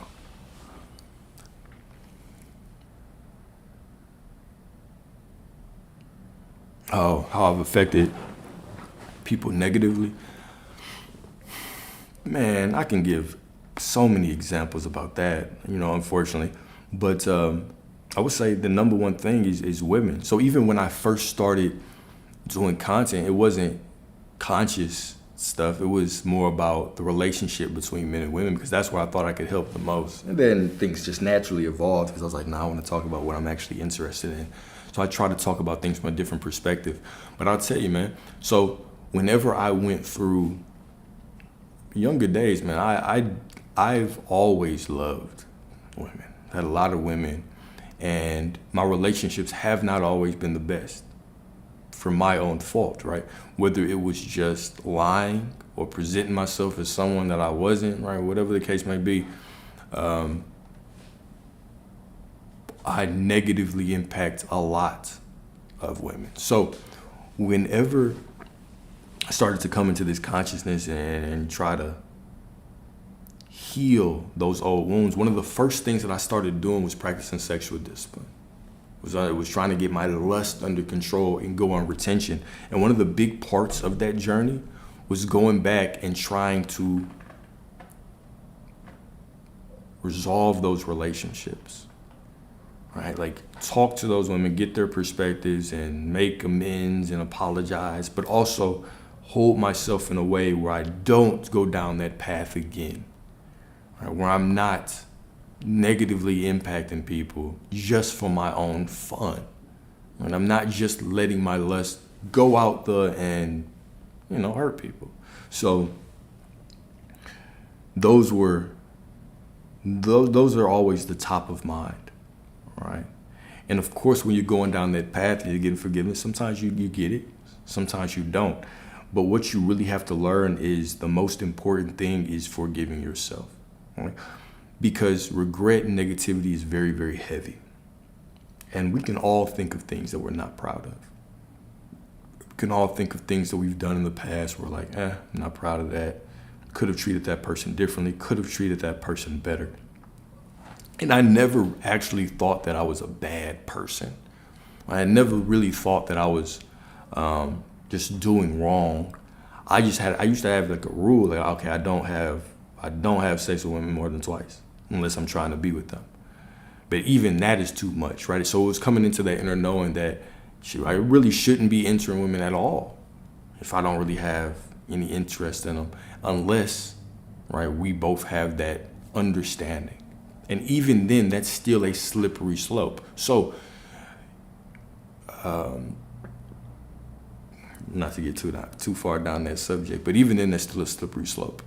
So my relationship with the feminine has allowed me to really cultivate my own feminine energy within me, which has allowed me just to be a better man for the women in my life, for the men in my life, right?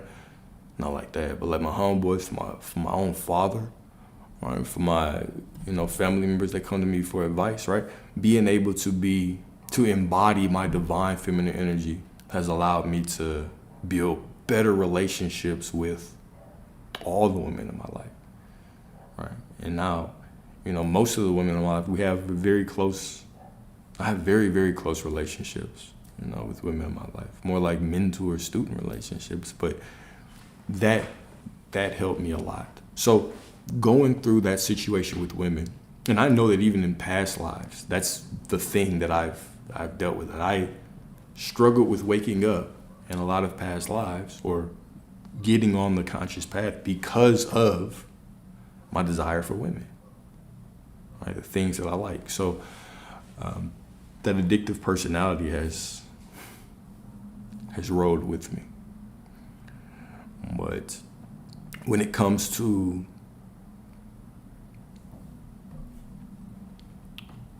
even my coaching style, right? Being able to guide men, right, through their relationships, and then being able to guide women through their relationships, and then on this healing journey, without my feminine energy, it would be very difficult for me to do that, right? Because your feminine energy connects you to your intuition, to your ability to be empathetic, okay? Your ability to even be in the now moment, right? And truly open and listen to somebody. That's all feminine energy. And so by healing the feminine energy within me, which was a very long journey, it involved going back and talking to a lot of women and getting their perspective, but then also like cultivating my sexual energy, I'm not the person I am today if I don't experience those things. So yeah, there are things that we might look back and say, okay, well, I'm not proud of that. But when I truly look at myself right now in the mirror and I say, okay, well, I do love who I've become. How could I condemn anything that went on in my past? Because without any of those things, am I the person I am today? Right? It's always the who's more important question that I pose, right? Who's more important on your journey? The person that breaks your heart, that forces you into this healing journey, right? The person that wakes you up, that makes you start to look at yourself and develop and heal and become a better person? Or is it the person that you end up with? Would you have even ended up with this person if it wasn't for this first person, right? Would you have even ended up with that person, right? So who is really more important in that journey? Right? Who is to say? Who is to say? It's all a matter of perspective. But yeah, that journey of healing that feminine within me and getting like in touch with my emotions, right? Even the way that I kind of communicate my ideas on a spiritual path, right? Because I try to put these conversations in so many different perspectives, as many perspectives as I can think of. So we talk about everything from every perspective. We talk about consciousness from the perspective of male-female relationships. We had a whole conversation on the polarity, on masculinity and femininity, and how we can embody both of those. And then we transition into relationships, and we talk about that, right? I wouldn't even be able to communicate that way if it wasn't for certain things that I've experienced in the past and certain journeys that I've went down to actually heal that inner feminine, right? So, I look at everything as very, very purposeful, very intentional.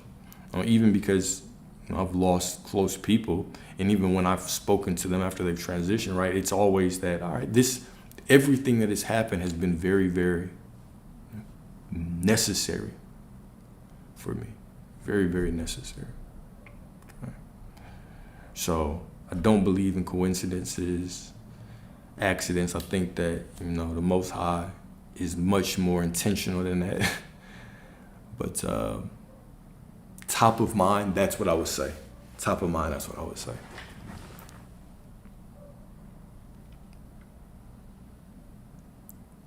I appreciate you, Miss Adriana.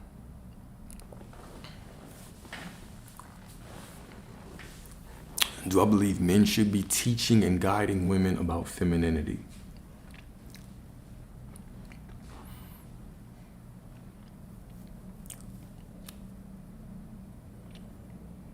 Yes. However,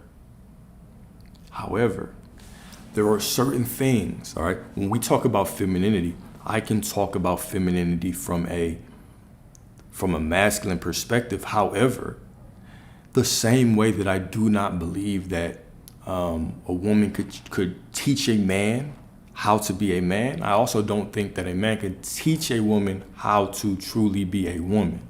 Right? Because there's certain things as a woman that you're going to experience that I cannot relate to. I might understand intellectually what a cycle is, but I've never experienced it.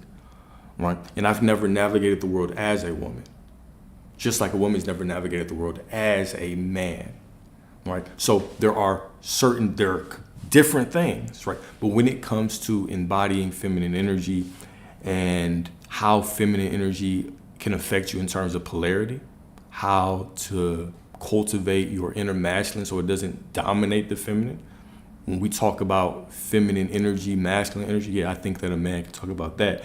But if it was just me raising a daughter, there will be certain things that I could not truly teach her because I just don't understand. All right? And that's why it takes two. That's why it takes two.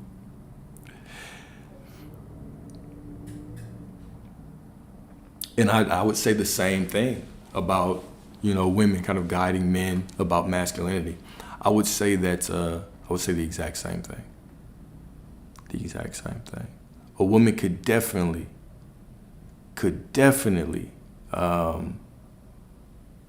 teach a man about masculinity, right? Especially when it comes to energy. I think anyone who knows energy can speak on energy. Now, once we get into masculinity and femininity from a more worldly perspective, and we get out of the realm of energy and we start talking about things like what men have to encounter in the world, what women have to encounter in the world, well, shit, now we in a whole different realm, right? Where it's gonna help us to have our own gender teaching us those things.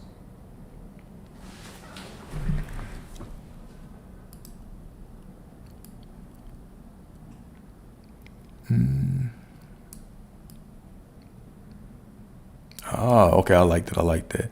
When assuming a new state for yourself, it feels like a lot of anxiety comes up. A fear of change, a sort of fear of change, and it becomes resistance. So, yeah, that's true. But also, that's why it's important to understand that, That's why it's important to understand that our awareness is a choice. Our awareness of who we are is a choice. Okay, it's not a feeling. The choice of you being in alignment or being aware of who you are. Because even when I say alignment a lot of times implies work. It implies the future.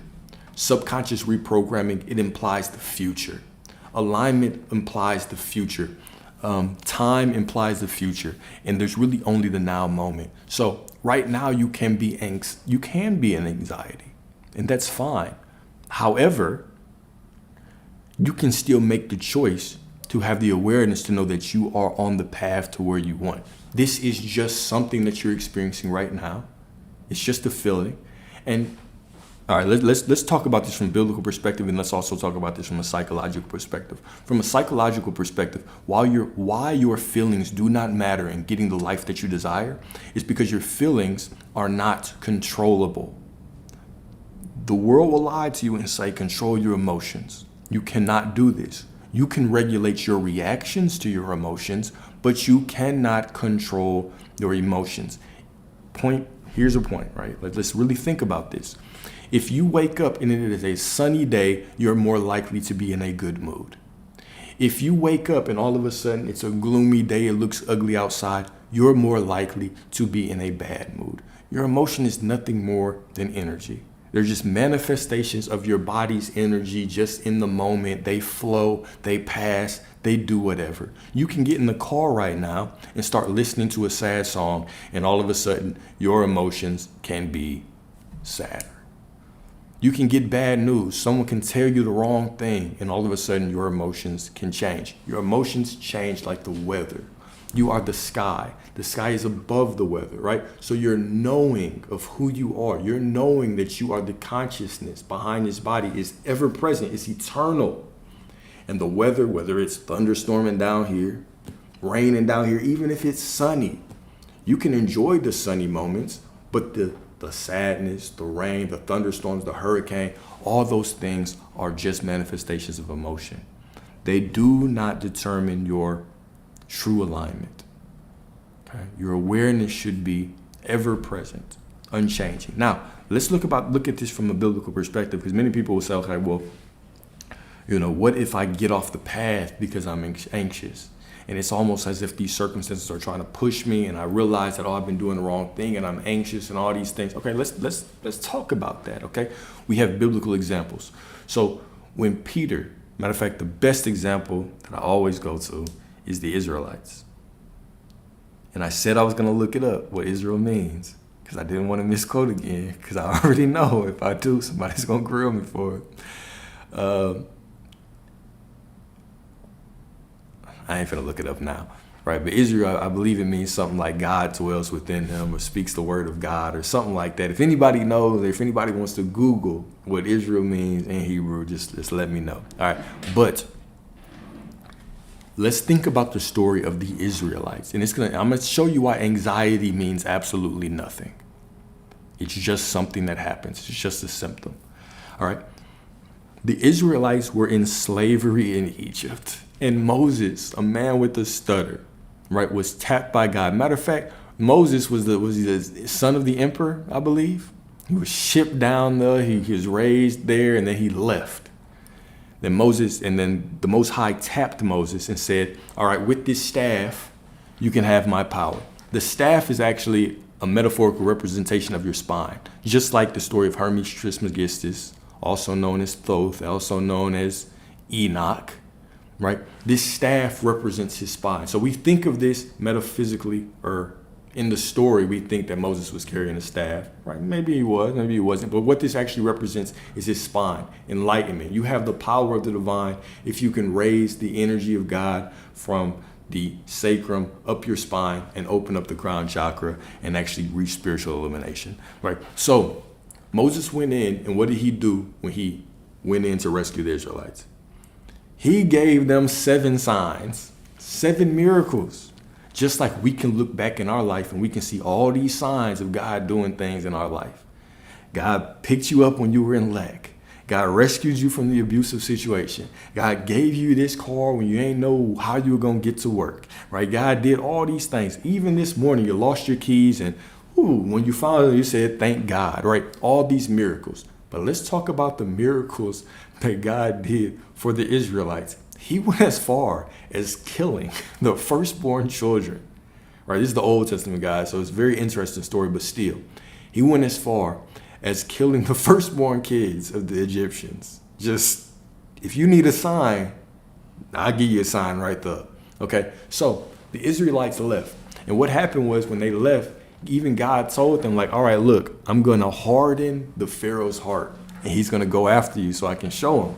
I'm going to wipe them all out. So they know this already, and they get to leave and then step in. So 7 miracles. God's got our back. They're walking. 7 miracles. Okay. Now what happens? They get to a place between the land and the sea. And they're out here wandering, and the Egyptians are following them. Because God said he was going to harden his heart. So Pharaoh changed his mind and went after them, right? And God created like this barrier, like this cloud, basically, in between the Egyptians and the Israelites. And it was there for days. So the Egyptians couldn't pass it. On this side, it was fine. The Israelites were cool. On this side, the Egyptians were cool, but they could not pass this barrier. And the Israelites started tripping. They went as far as to say, man, we should have stayed in slavery. At least we knew what to do back then, right? This is your brain craving that familiar past, right? This is anxiety. But this is anxiety, right? Man, damn, like we should have went back to slavery. I want y'all to, let's think about it. Let that sit in your mind for a little bit. Yeah, I've seen these miracles and you took me away from slavery, but they're chasing us. They might kill us. I know you said that you'll deliver me to this promised land, but damn, I don't want to be slaughtered. I want to live with my family. This is anxiety, right? And so all this is happening. They're talking to Moses, and Moses starts praying like, hey, God, what do I do? And what does God say? God says, what are you praying to me for? This is what he said in the scripture. What are you praying to me for? Just go. Okay? So just go. You already had a staff. You already have the power to make the choice. The choice is everything is working out for me. Doesn't matter your anxiety. You can make the choice. And what do you do when you make the choice? You just move. You just move. Okay, so Moses goes to the water, puts his staff in the water, and tells the water to part. Now, the water doesn't immediately part. I know I tell this story all the time, but we're going to say it again. All right, the water doesn't immediately part. But one of the Israelites walks into the water, and the water gets ankle deep, doesn't part. Knee deep, doesn't part. Waist deep, doesn't part. Titty deep, doesn't part. Neck deep, does not part. It's not until the water is above the nose. So I want you to think about this in terms of anxiety. We're finna die. We'd rather go back to slavery. I just saw Moses tell this water to part. It's not parting. I'm like, bruh, so okay, let me just try to get in there. Maybe it's walkable. And it's not until the water gets above my nose, I can't breathe anymore. Boom, the water parts. And of course, they go through it. They go through the water. They get to the other side. They look back. The Egyptians are following them. Because keep in mind, while they're doing this, days are passing. Days are passing. Days are passing. They're stuck. The Egyptians are right there. They're stuck. There's a barrier. Okay? He goes in the water. Now the water parts. They get in it. They get through. And they look back. And now all of a sudden, the Egyptians are following them. They think that this negative circumstance, whatever's in your life, they think that it's right there, but it's being held back. It's being held back. They're already this world is an illusion. This world is an illusion. It's a projection of your internal state. So you see all these things and you think it's real. You see the circumstances chasing you down and you think it's real, but it's an illusion. There was a barrier blocking it the whole time. It couldn't touch you. It could not touch you unless you gave it power to touch you. But we even see, even though they were anxious, because they asked God what to do, and then they just started moving into the water, even though they nose deep, water to your nose in the Red Sea. We're not talking about in an 8-foot Olympic pool or 20-foot pool. We're talking about the Red Sea. All right.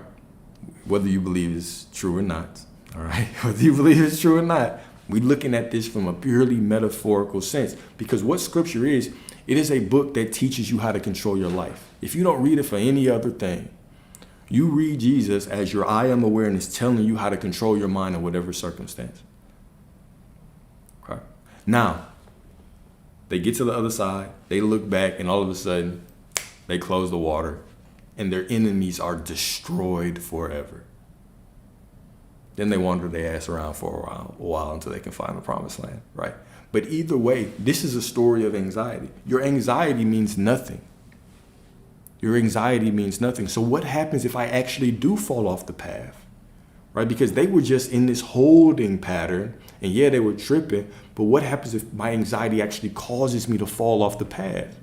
Okay, well, let's go to the story of Peter, right? So Peter sees Jesus out on the water. And Peter, happy ass, decides to go walk on the water, go run to Jesus. So when his mind is on his I am awareness, Jesus representing your I am awareness, I am God, I am worthy, I'm divine.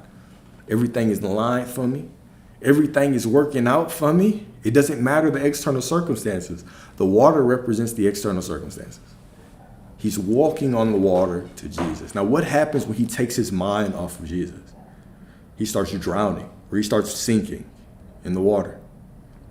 As we all do, sometimes you get anxious and sometimes you start sinking. Now, what happened once he started sinking? His I am awareness, Jesus is reminding him, I've been here this whole time. All you have to do is turn to me. You just have to make the choice right now to turn to me. Jesus sticks out his hand. Peter grabs his hand. Boom. He's immediately floating again. So it's not about falling off the path when you're anxious. As Peter asked Jesus, bro, how many times should I forgive my enemies? How many times do I forgive people? In order to get what I want. Think about that. In order to get what I want, how many times do I have to forgive myself or forgive others? What does Jesus tell him? An infinite amount of times. It doesn't matter how many times you fall off. All that matters is right now. It doesn't matter if you've fallen off for 20 years. You get back on the path right now. This is the story of the prodigal son. The prodigal son turns to his father, the father representing your I am awareness, the God within you, and says, give me what's mine. And then he goes off. And he, quote unquote, squanders it in the world, right? Just throws it all away, does what he wants. And then finally he says, you know what? I'm struggling out here. I'm struggling out here. He finds a job where somebody it allows him to feed the pigs. You got to think, pigs metaphorically, what do they represent? Spiritual degradation. When we talk about like spirituality, most people don't even eat pork because pigs are told to house the souls of unclean people, right? Unclean people come back in pigs. Pigs are disgusting animals. They eat anything, right? So this represents spiritual degradation, right? And so he's looking at what the pigs are eating. And he's like, damn, bro, I should be eating this. I'm in a low point. Everything. So it says, right, he had tried to take what his father gave him, what God gave him, and then he turned his back from God and he's in the world. This is what the prodigal son is actually talking about. It's talking about you trying to create in the world without the awareness of who you are. So you're looking out into the world and you're trying to create from lack. And things seem to be getting worse and you're in anxiety. And then he turns back to his father. He doesn't even feel worthy, which is how most of us feel. We've been out doing this stuff by ourselves and we've been drinking and, you know what I'm saying? You've been in the club doing whatever. Okay? And you don't feel worthy. But the moment that he turns back to his father, what does he say? He says, look, I don't even want to be, I know I'm your son, but I don't even need to be your son. I'll be your servant. The direct quote he said was, even the servants of my father have enough bread to eat on, and they have bread to spare. And I'm out here looking at this pig like, bro, I want what he's eating. So what does he start doing? He makes his way back to the Father, which represents you turning your mind back to God, casting your burden back on the God within you and saying, no, God's going to handle this. You got this. All right. We have countless metaphors in scripture about this. Now, what happens? It says, while the son was far off. When we read this like a storybook, we think it means you were far away. Like you're walking and your father sees you when they're way over there. What this really represents is you feel far off still. You feel like you still have a long way to go, man. I'm not worthy yet. I'm not worthy yet. But the father sees him and immediately runs out to greet him. The moment that you lock eyes with the infinite consciousness within you is the moment that y'all are locked in. It's the moment that you can receive whatever, everything. You feel me? Everything. So even through the anxiety and the shame and the lack, he fell off the path. The moment that you turn back in the now moment is the moment that you get everything back. You are back locked in. The father runs out and says, you know what, this is my son. My son has returned, and gives him three things, right? He gives him the robe representing his position. He gives him his position back. You're the son of God. He gives him a ring representing his power. You get your power back. Now that you have finally come back, the moment you come back, you get your power. You are anointed, right? You get that ring back on you. And number three, you get the shoes representing your path is made perfect again. You were trying to do all this shit, you fell in anxiety, and then you turn back and now your path is perfect. This is the metaphorical story of this. And then you have the ego, right? Because what does the ego think? This is another tale. This is why we have to try to kill our spiritual ego. Well, you can't really kill the ego, but you have to work against it. Work to be conscious and aware of it. That's why consciousness is a full-time job. Because what does the brother say? Big brothers always represent the ego. Whether it's Esau, whether it's the older brother and the prodigal son, he was like, bruh, God, Father, I've been here this whole time. You haven't given me all this. And the father says, oh no, you have been with me the whole time, and everything that I have is yours. Man, it's no competition. There's no merit system here. No one is higher in the spiritual rank. No one is higher in the rank of abundance and prosperity. It's about your consciousness. You can have whatever you want. Because you do more meditation, because you study this religion, because you've been locked in longer. No, it's about right now. It's about the decision you make right now to be locked in. Okay? It's about right now. Absolutely. Absolutely. It's not about getting rid of the ego. Exactly. It's about making the ego a servant of the soul as to grow. And this requires that consciousness. You have to be conscious to do that. This is why consciousness is the game, right? Consciousness, being present, being aware, walking through life like this, right? Knowing when that ego is screaming, well, I'm better than him. I've been doing more work. Well, there's no merit system. This is just a reflection of you. This is God as well. That other brother, that other goddess, bro, this is God as well incarnate. God. And all I am good for is what I'm aware of being right now. Right now. So, long story short, the long story long, but now I'm just going to make a short ending to it. Anxiety is just an emotion. And what's going to actually happen is you kind of losing that anxiety is going to be a byproduct of you seeing things in your life. But you'll start seeing things in your life once you transcend the thought that anxiety holds you back from anything. Because it doesn't. Anxiety means nothing when it comes to your worthiness. It means nothing when it comes to how fast you can get things. It means nothing. The only way it can mean something is if you give it meaning. Okay? When we talk about healing and people say, oh, I have to be healed to get this. Define healed for me. Like, please, like, tell me what it means to be healed from anxiety, to be healed from old patterns and traumas, right? Once you go on this journey of healing, you do it to become a better you, but it does not define how worthy you are to receive the divine promises that the Most High has put in your mind, right? These things are just the byproduct of being alive. Because you are alive, you feel anxiety sometimes, and that's fine. Because you're alive, you feel sadness sometimes, and that's cool. You came down here to experience the full scope of humanity. You didn't come down here just to experience a little bit. You wanted the whole thing.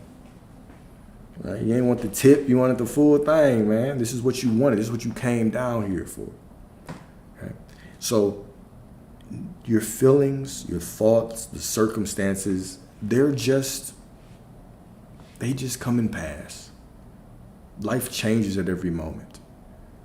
Life changes at every moment, man. Hopefully that helps.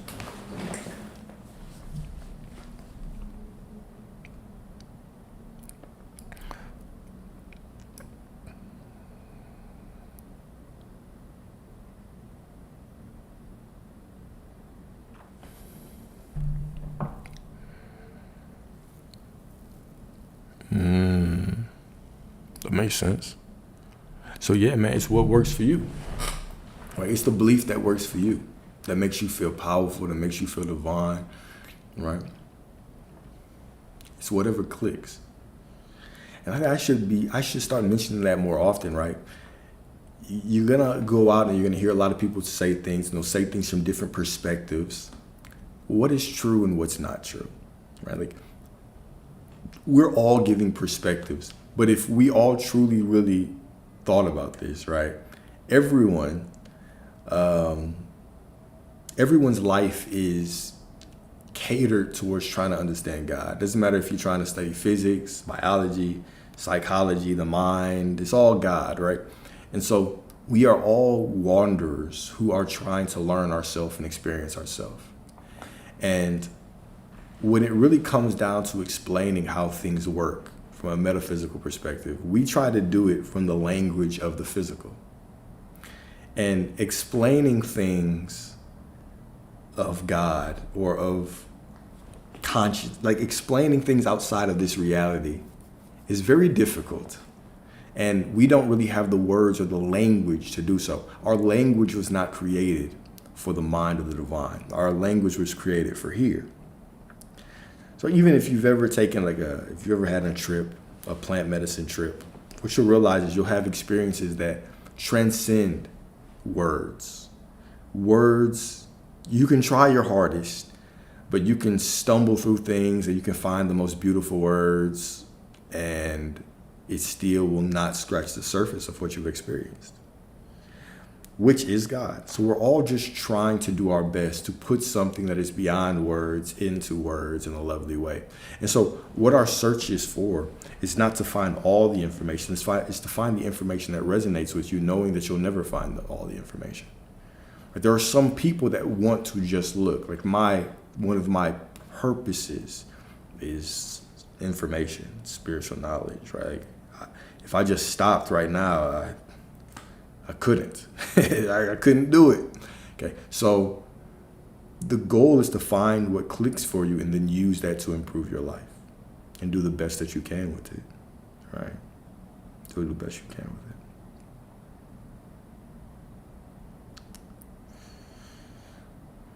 it. All right, I'm getting tired, but it's 1 o'clock. Got to get ready to go see my mom for Mother's Day, man.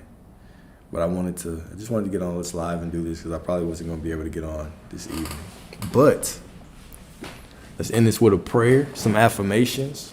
And to all the mothers, like I said earlier, may y'all have a beautiful, divine Mother's Day. Pray that you feel all the love that you are worthy of, right? And I also hope that you know how worthy you are, right? To bring new souls, new avatars in this world. It's not something to take lightly. Not something to take lightly at all.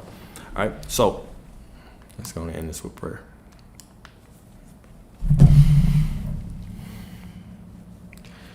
Heavenly Father, continue to walk with us moment by moment, step by step, and remind us that you are ever present, always with us, and ready to pour out your blessings at every moment.